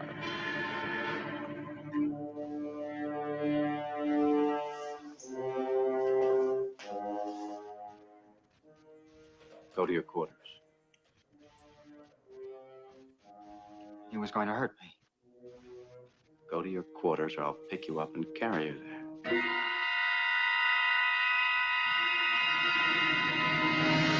Boom, boom, boom. See, that's the father figure moment. So he knows that he has a certain level of authority, and he's able to get away with that there. Well, it's important to hear because of what he just witnessed. He like he's seen it with his own eyes now. He knows that Charlie has an unprecedented and ridiculous amount of power, and he has the temperament of a teenager, which is a horrible combination. And he understands this about Charlie, so he knows that he cannot show weakness here. He cannot back down, or Charlie will turn on him. Yeah. Yes. Absolutely, because it's like every teenager growing up who has a parental figure. Eventually that teenager will stand up to you and get in your face, and you can't back down. You have to maintain your ground. Mm-hmm. So pretty much every young man has probably gotten in his dad's face at least once when he was a teenager, and probably lost pretty quickly. Let's just say that. Well, I mean, I was 4 inches taller than my father. My dad died when I was 5. Thanks for the fucking downer, dude. Wow. Okay. So everybody except Adam. Jesus. But I'm a girl. I'm confused now. I no longer know where I fit in this. Well, we're talking about boys, so Yeah, so everybody, you said everybody but Adam. everybody who's a boy but Adam. Dear God.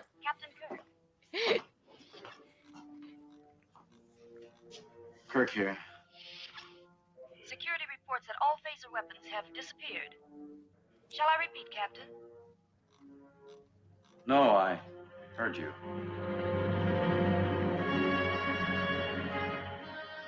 Have Dr. McCoy and Mr. Spock meet me in the briefing room.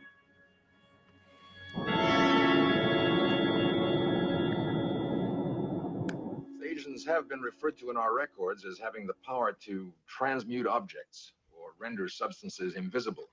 It has generally been regarded as legend, but Charlie does seem to possess this same power. What chance is it that Charlie isn't an Earth being, that he's a Thasian?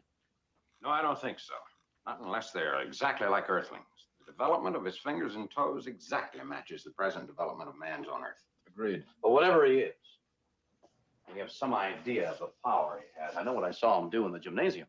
Considering the effect a normal adolescent has on a home, Charlie, with the power he had. Short-tempered, because he doesn't understand. He needs, he wants. Nothing happens fast enough. Probability is he's responsible for the destruction of the Antares, which would indicate a total disregard for human life.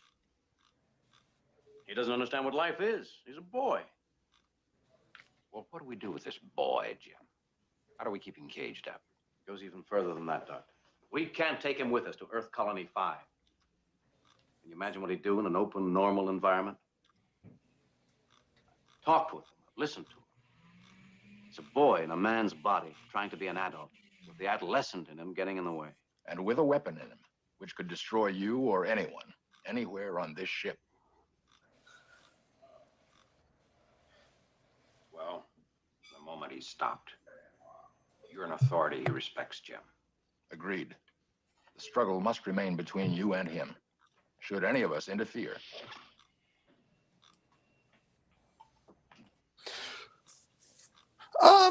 So any thoughts on this interaction here? Well, Spock's right, dead right about that. It has to be Kirk, because Kirk is the only one who Charlie recognizes any kind of authority in. Yeah. You know, and the only one that he absolutely respects. Like, he doesn't even he likes Rand. He doesn't respect her. Yeah, I very much agreed. For me, like, outside of the context of the scene, for me, this is one of those moments where we're now seeing the meeting of the minds of the Trinity for really the first time, where they're going to come together over and over again throughout their lifetime as these characters to spitball ideas to work things out. And I appreciate this is the first moment we really get it. Sure. I also appreciate the fact that Spock brings up the fact that Charlie is not just a boy in a man's body. He's a boy who is also a weapon of mass destruction with a will of his own. Yes, absolutely. And this is about where things start to take the turn for the worst. You wanted to ask me something, he said. You're responsible for what happened to the Antares, Charlie. Why? Answer me. Yes? There was a warped baffle plate on the shield of their energy pile. I made it go away. It would have blown up anyway. Well, they weren't nice to me. So They wanted to get rid of me. They don't now. What about us, Charlie?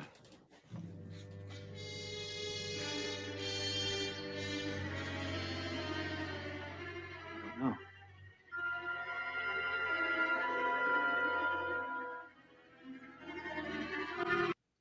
Yeah, that kid's a menace, dude. Like, literally a fucking menace. I mean, he is a kid who has never been around people, who is confused, and This is true. But now he's acting What up, Shaka Zula? like the petulant youth who's crowing over his opponents because he knows he got away with something. He knows they can't stop him. You know? Yes. And he's still seeing all of this like a game. He still doesn't understand that he's killed people. People are dead because of him. People will never be okay again because of him. It does not register to him that, yes, I have all this power and I can do anything I want, but he doesn't see other people as real. And that's the problem. You know, he sees them as his playthings. He doesn't understand that if it were somebody else doing it to him, he might understand. But in this case, like he just sees them as his objects of I don't know, entertainment or whatever. You know, I can do what I like, and there's nothing they can do to stop me. I'm just playing with my toys, really. You know, yeah, a little bit.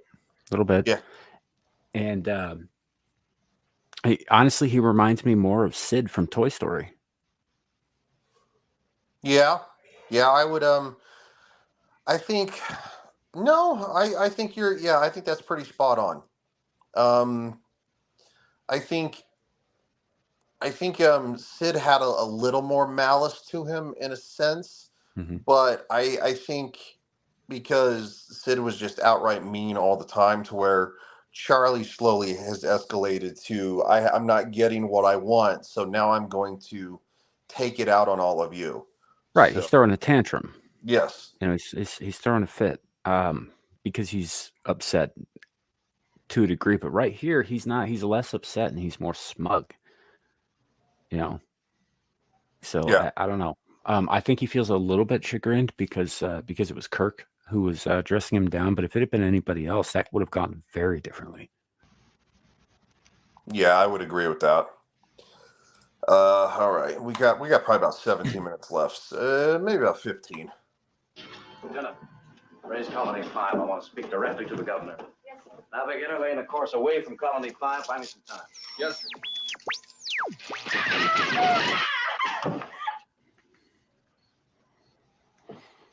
Spock, get the doctor up here in the double. How bad is it? I think it's all right, sir. So there's no reason for that panel to cross-circuit like that? I checked it over myself not 15 minutes ago. Captain! I can't feed any course coordinates into the panel, sir. It rejects the course change. Helm doesn't respond either, sir. So, Spock, you getting any readings on your instruments? Yes, sir. There's a tiger burning bright in the forest of the night. Spock. I'm trying to Saturn rings around my head down a road that's Martian red. You're trying to change course, Captain. Now he's being malicious. Yeah. Now that's very malicious. Now he's punishing everybody with bad poetry. And the petulant look is gone. Now it's I got all your asses in a sling. Yes, pretty much. And this is where you know, because Clue says obviously, you know, Sid had no remorse, but now the kid is, you know, Charlie has gone the same road. He's got malice. He has no remorse for his actions now. You can't do that. I want to get to Colony 5 as soon as we can.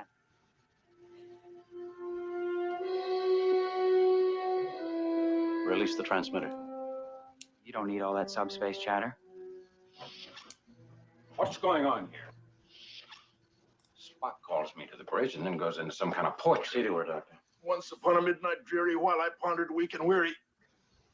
Very nice, Mr. Ears. Is that a racial space slur? Yes. Yeah, a little bit. Called him Mr. Ears. No. Slightly better poetry. That's some Poe for you. Yeah. Jeez. Well, I can make him do anything. Whirl around, laugh, anything. That's enough, Charlie. Why can't you make people like you? I think he's funny. Leave my crew alone.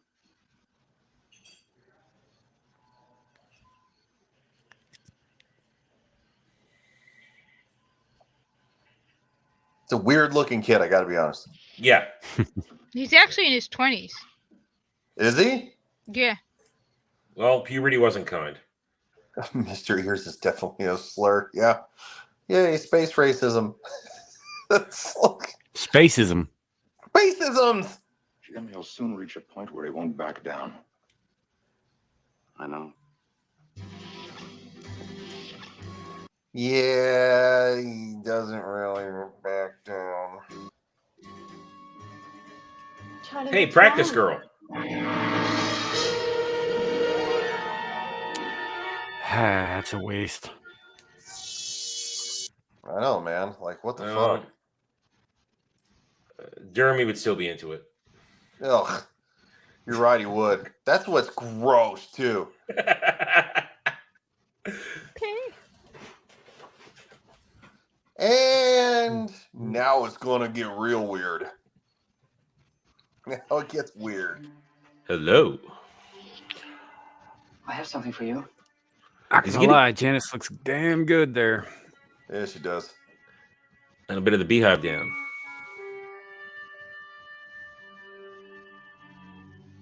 Pink is your favorite, isn't it? You don't walk into a room without knocking. Don't ever lock your door on me again, Janice. I love you. I'll lock it when I please. What is it you want, anyway?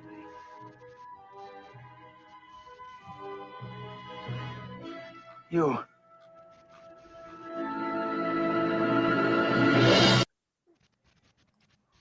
Uh-oh. Dun, dun, dun. Snuggle struggle. Wow. Dolphin love. Hey, he's not lying. They're horrible. Yeah, they're awful creatures. Awful. Oh my God, that's hilarious. Clue. Rock, paper, scissors, lizard, Spock was born. From the Big Bang Theory. I know some people don't like that show, but I love that show. And I know they say it makes fun of fucking geeks and nerds and shit, but I think it makes fun of fucking everybody. Because literally, look how it portrays the popular pretty people like they're fucking dumber than a doornail.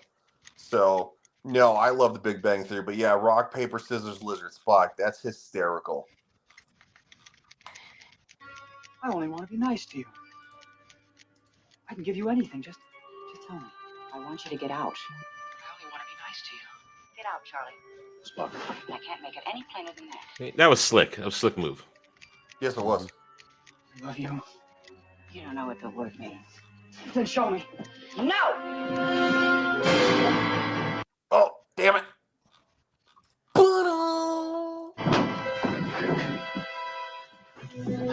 Charlie.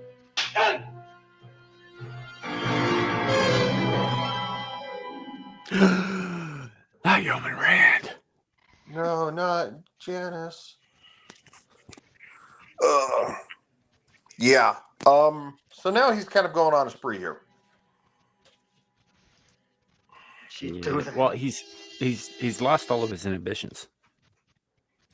Oh yeah, At this he's like point, any trepidation he felt, any anxiousness he felt is gone. Now he's just taking what he wants. If he can't have what he wants, no one else can either. Yeah, it's kind of like having that crazy ex-boyfriend who says, "Well, if I can't have you, then no one else can." Yeah, it's literally what it is. It's extremely possessive. Which teenagers can be very possessive. They're little sociopaths. They're with the hormones circling around. They're literally a walking time bomb of emotions. So, indeed. Yeah, it's a pretty good episode though. It's got some pretty deep meanings to it. I loved her. But she wasn't nice at all. What you did wasn't nice either. But I still need you, Captain.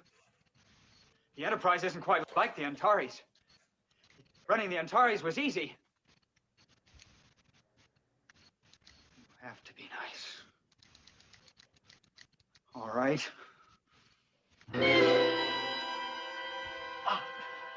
Or I'll give you stage 4 stomach cancer.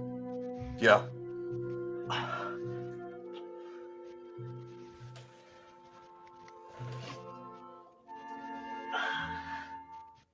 So obviously, Kirk gives in.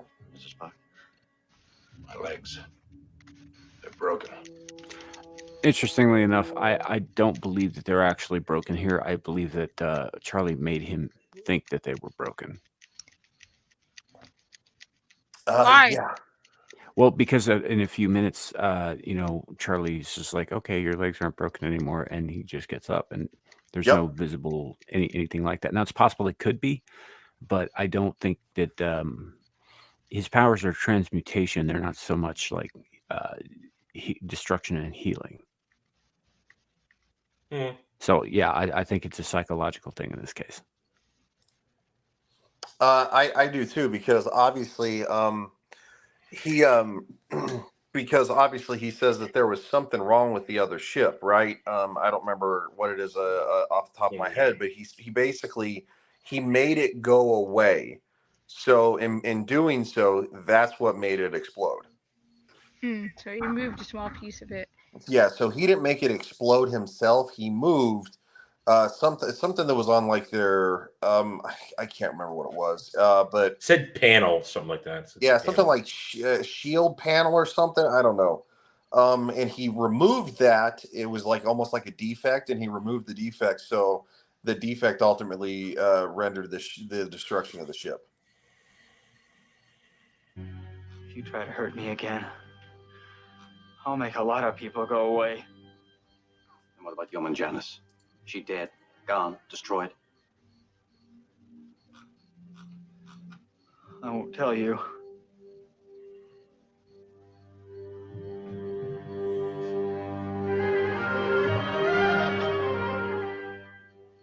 Growing up isn't so much. I'm not a man and I can do anything. You can't. All right, you little fucker. Any thoughts, gentlemen, ladies? Well, it's the it's just the good setup here. We're at the setup, and now here's the thing. He underestimated Kirk because he doesn't understand maturity, and Kirk's gonna basically win the day because he laughs in the face of death. Yes. Pat yourself on the back for his ingenuity. Sorry. No, you're good. I am going to skip a little bit. They do try to trap him with a force field and a containment. Basically, obviously, it doesn't work because he makes the wall disappear. The reason I'm doing this is because we're over 2 hours, and I don't want to I don't want to run too far over into Devil's Show because Get Ranked is awesome. So he starts basically turning on the crew. This one was freaky. That is freaky, yeah. She's dead. She's dead. She's dead. Yeah. No, that's wild because especially for being 1966, that's pretty impressive. Yeah. What Sam was talking about earlier, that's very Twilight Zone right there. That is very Twilight Zone to when to have that kind of low key facial horror happen. It's also pretty cool. Yes. All right, so we've gotten to the point where Charlie he's taking control of the ship. He's in charge. So, they're literally trying to devise a plan to defeat him. And Kirk starts kind of putting the puzzle together. Not so far as we know. Maybe he can't.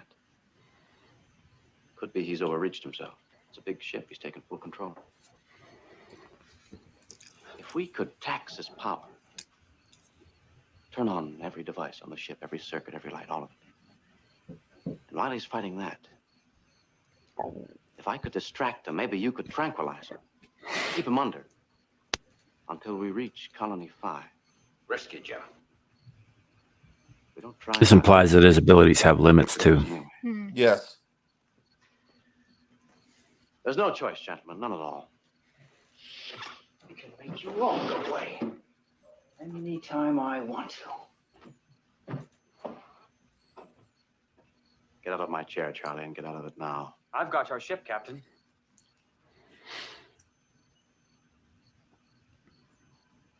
I like how they just look at him like, all right, let's do this. But I don't think you can handle anymore.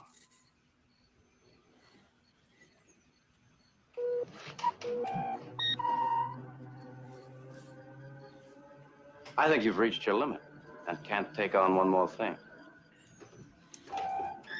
You're gonna have to.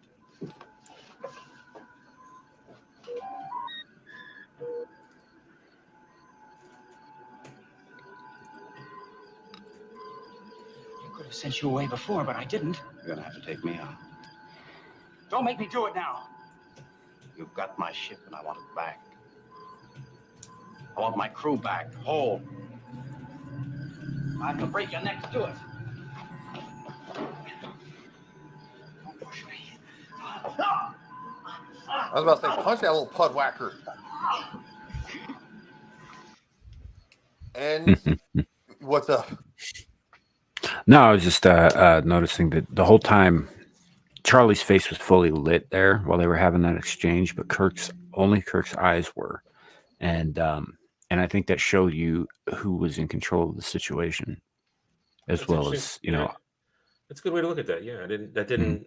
Yeah, that's why I didn't understand the whole eye thing earlier, and now I see it.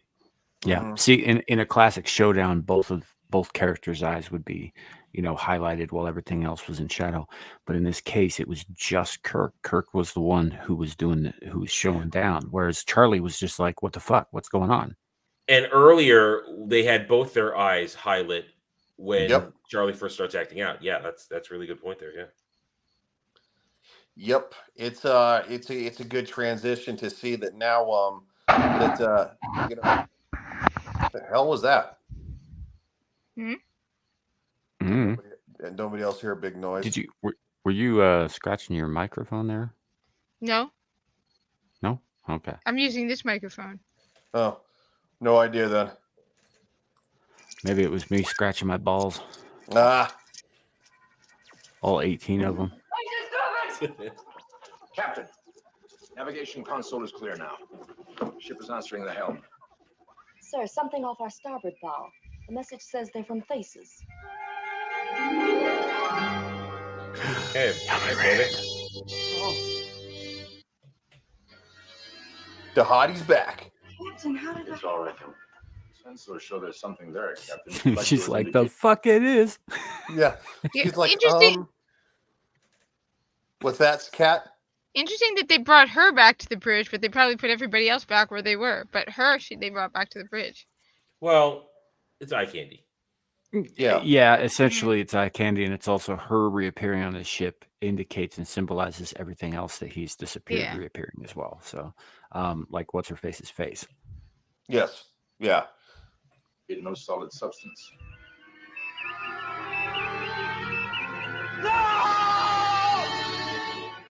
Oh, hold on. Oh, got something special. Oh God, $2. Google. Thank you for Google. One of the worst, but still remember, for $2 on Cat's channel. Thank you for the $2 super chat. And to be honest, I'm about 60 subscribers from getting good donations on my channel, so that's pretty awesome. It's pretty exciting. But no, thank you, Fook Google. Cat very much appreciates it. Yes, thank you very, very much. It makes her blush, which is funny.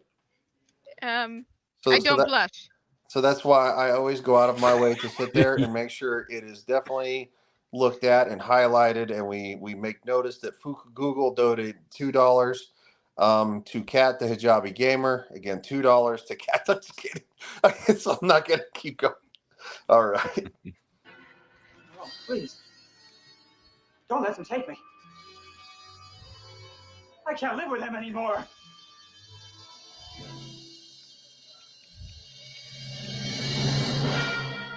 It's my dad. No. My friends. You said you were my friends, remember? When I came aboard.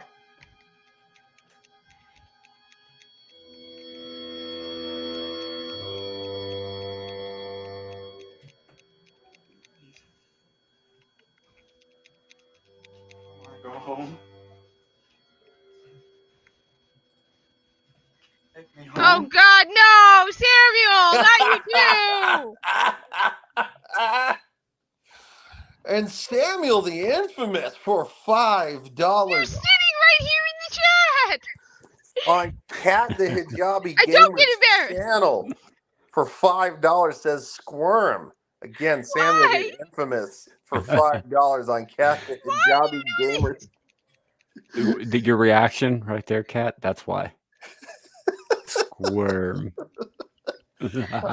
Oh shit, that's funny. Also, let it be known for those who don't know me on the chats and the various channels that we're streaming to, I'm a bit of a dick.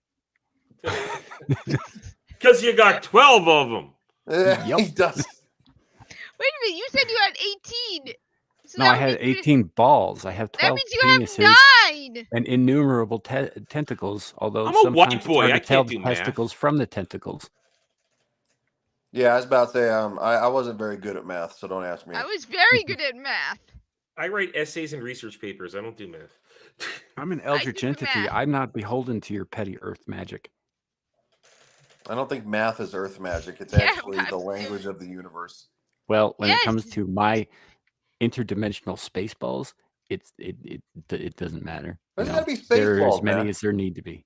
There's gotta be. So there's space ball math. You know what? I'm gonna stick to my space magic video. It's too big for mortals to comprehend. I know, because I'm sitting here trying to comprehend it and it's breaking my brain. I wonder how big this guy's space balls are. But Dermy's going to try anyway. Uh-oh. No. Here we go again. Clue. Oh God, not you. Clue for $2 says cry. I don't cry. I just get it. Again, Clue on Cat the Hijabi Gamer's channel says cry. The only person who gets embarrassed over super chats. Again, I would like to say thank you to Google for the $2. Samiel the Infamous for $5. We know. Clue for $2 We know. on Cat the Hijabi Gamer's channel. She's We know. I have taken my form centuries ago, so that I may communicate with you. We did not realize until too late that the boy had gone, and we are saddened that his escape cost the lives of the first ships. We could not help them, but we have returned your people and your ship to you. Everything is as it was. Except for the people he killed. I won't do it again. Please, I'll be good. I won't ever do it again.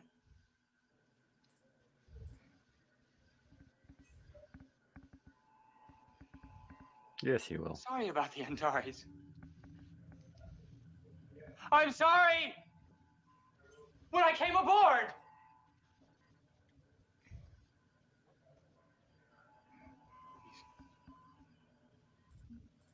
I want to go with you. It's interesting to note here too that while they've seen Charlie go through the gamut of teenage emotions and rebellions, and like he's been angry, he's been happy, he's been horny, he's been bewildered and confused and lost. This is the first time that anybody has seen fear cross his face. Mm-hmm. Yes. Yeah. And not fear necessarily of the Thasians, but fear of what life with them means for him. Yes, because as he literally explains, there's a reason he does not want to go, and he's going to do it right about now.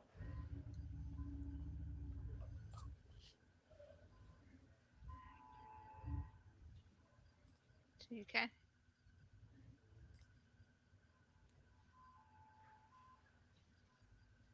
The boy belongs with his own kind. That will be impossible. With training, we can teach him to live in our society. If he can be taught not to use his power. We gave him the power so he could live. He will use it, always. And he would destroy you and your kind, or you would be forced to destroy him to save yourselves. Those are all fair points. Yes, they are. We offer him life, and we will take care of him. Come, Charles.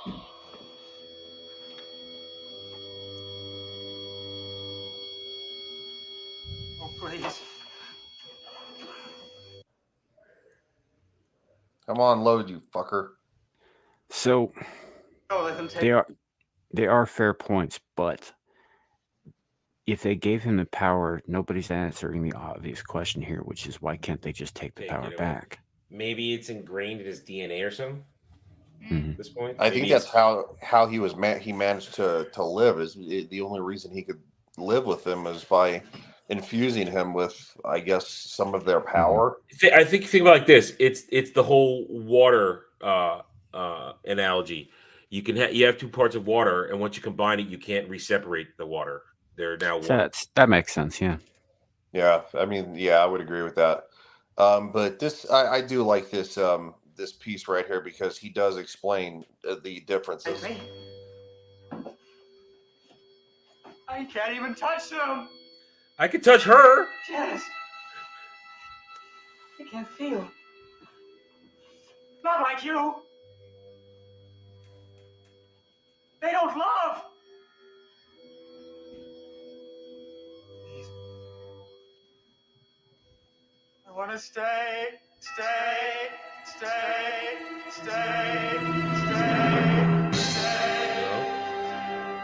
That's why you gotta learn no means no. Yep. It's kind of interesting given how much of a d-bag he turned out to be, and kind of rapey, and definitely murdery. Just kinda. This show still manages by the end of it, by this moment here, to make you feel a little sorry for him. Yeah. Oh, I mean, You know. even Janice felt sorry for him. She's like, he's human living on an alien planet where he can't really interact with them at all. Yeah, Fuku Google says hashtag disembodied energy heads too. Yeah. I mean, could you imagine living with a species of people that they don't have emotions? You can't touch them. You can't. Shadoo's here. Evening to the tyranny hooker, the master of the box, the cat's servant, and one guy I have never met. I'm gonna assume that's me. Probably. It is. Well, I'm not gonna be here next week. It's gonna be a new clone. So.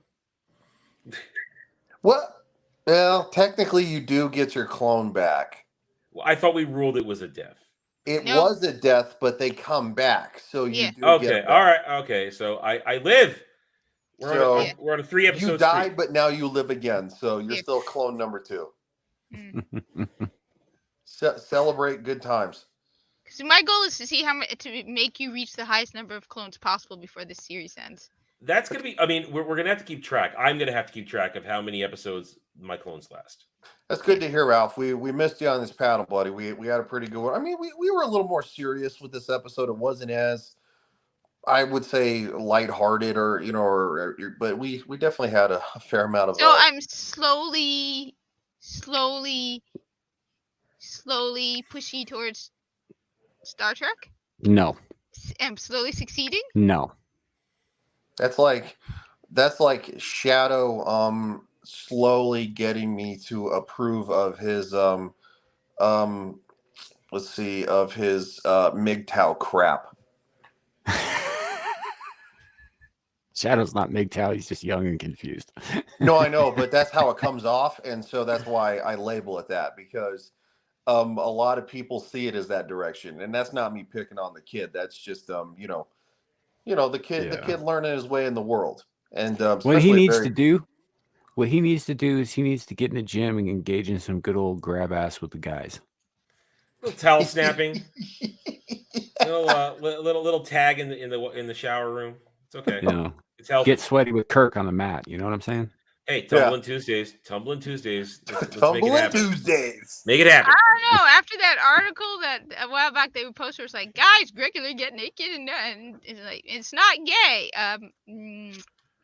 No. No, see. I mean, I've been naked in a locker room, but it's not gay. It's not gay if you don't look him in the eyes. It's only gay if balls touch. Balls don't touch. It's not gay. Shadu says, hold on real quick. Shadu says the Manosphere are a bunch of absolute fucking morons. I looked to the historical Chads and Sigmas. Yeah, but those guys are all dead too. The fact you just said Chads and Sigmas kind of makes my point. Sigma's bullshit, by the way. But yeah, and so is the Chad. We'll move on from that. Shadows MGTOW. What? No, not really, but it can come off that way. He's not. Yeah, Horny Alf is dead on balls accurate. Shadow would like Derby. Oh man, See, I was resisting. I can't make any more Dermy jokes. I'm not allowed to after what I've done tonight. So no, you're not. You sit there and you says shut up. No, Adam. It's only gay if you ain't wearing socks. And Horny Alf says it's not gay unless you push back. See, Cat. Look, we brought it back around for you. Wait. He No, doesn't know who Dermy is. He doesn't know who Dermy is. We have to. That's fine, because if the twain ever should meet, we're talking like world-ending implosion here.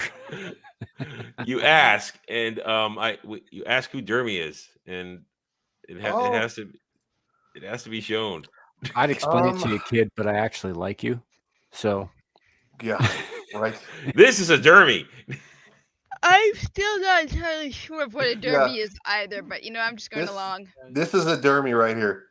I can't prove whether Renaissance Nerd is telling you the truth or not. Big Daddy. Big Shadow, I'm just as confused as you. I'm absolutely just as confused. Honestly, Adam, I've seen that twice now, and that's fucking evil, man. And I'm not even a professional memer. I'm not even a professional memer. How wasted was he?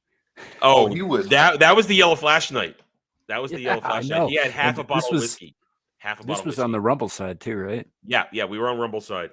Yeah, because I only watched up to the end of the YouTube side. I didn't see this. Yeah, this was where the magic happened. And he was about to fall out of the fucking chair. He did fall out of the chair. Quit on YouTube. Yeah. 5 minutes later, he did fall out of the chair. That's what we said. Okay, we're done. We can't do this anymore. Shadu says, I'm doing what JV wants me to do. Off to Ace Hardware for some fucking bleach. Man, that's not even the worst thing ever with the Dermy.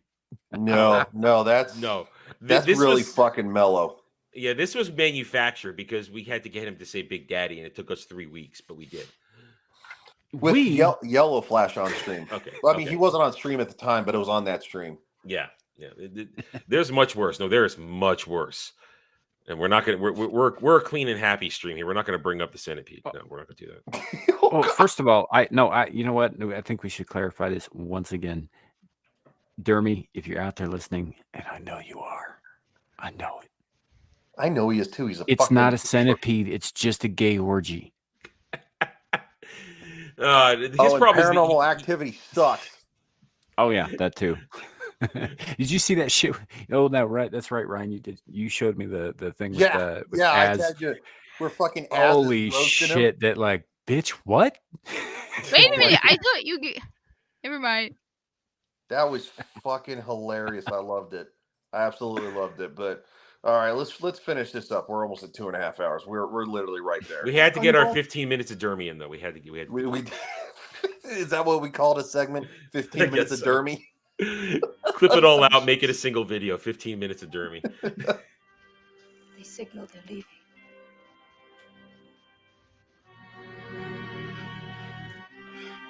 See, even she was backward, kid. She goes right to the alpha male. It's all over now.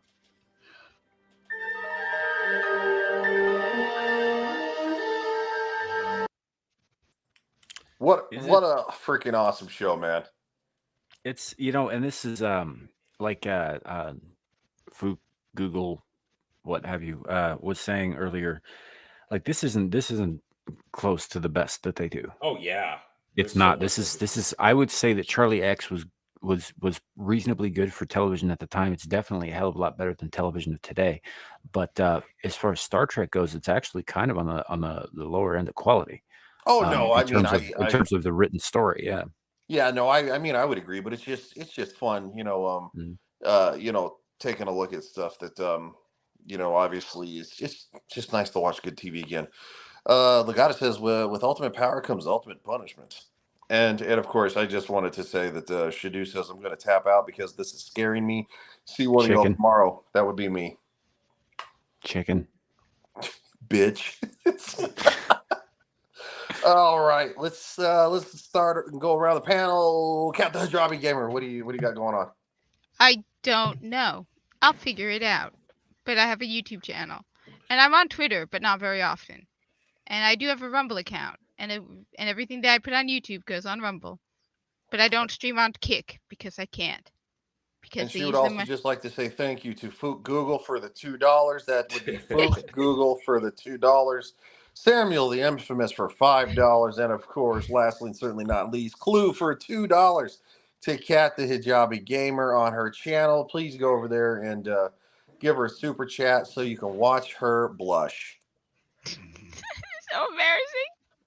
embarrassing. Adam, the red shirt.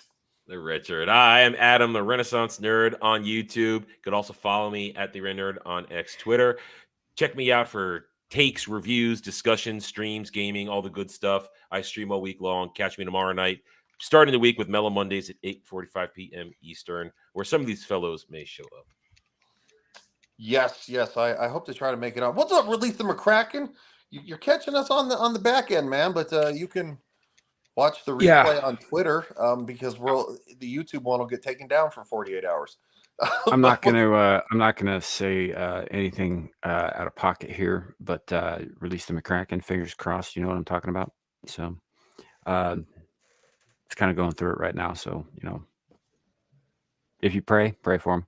Oh shit! Okay, damn, man. Okay, so with me, you can find we will be doing Game of Thrones season 4 episode number 10 tomorrow night. That's the season finale of season 4 with myself, JV, Lily 300 Mirrors, Know Me Without You, Tyler the Redbeard, Shadow, or also known as Shadu, and of course, hopefully, maybe Mr. Grant Gregory can join us, the man from down under. But the time zones definitely messes with that. So, Samiel, you know what to do. My name is Samiel the Infamous. I am, of course, the hetero life mate of the hashtag tyranny hooker over here. We need to get that shit trending on Twitter because it'd make my goddamn day. You can find me on my channel, Samiel the Infamous. If you're watching on my channel, you can find the links of all these lovely people and more in the description below. And we'll be back next week for a great episode. You might catch me if I have time after work, jumping on Adam's channel tomorrow. Might, if I have time on Saturday, jumping onto Ryan's, or Friday jumping onto Ryan's channel. Got another show on Friday night on my channel and another one on Saturday, and then back here again with the crew for Star Trek Engage next week. Also, he's not here to plug it again himself, but Devil Made Me Do It is running a stream right now on his channel, Beelzebub. Go sub to him, go watch. They're a lot of fun. And that's it. That's Engage.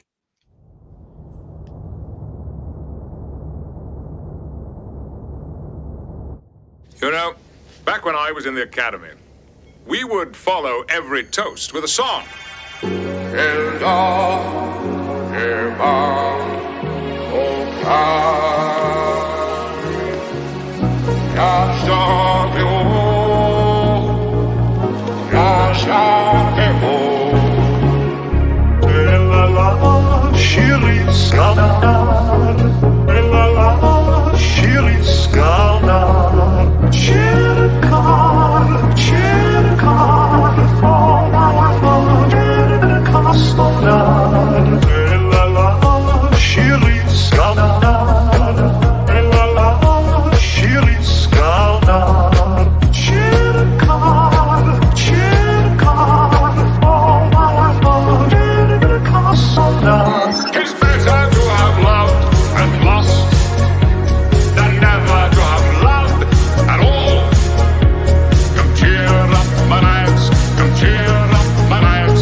I have plucked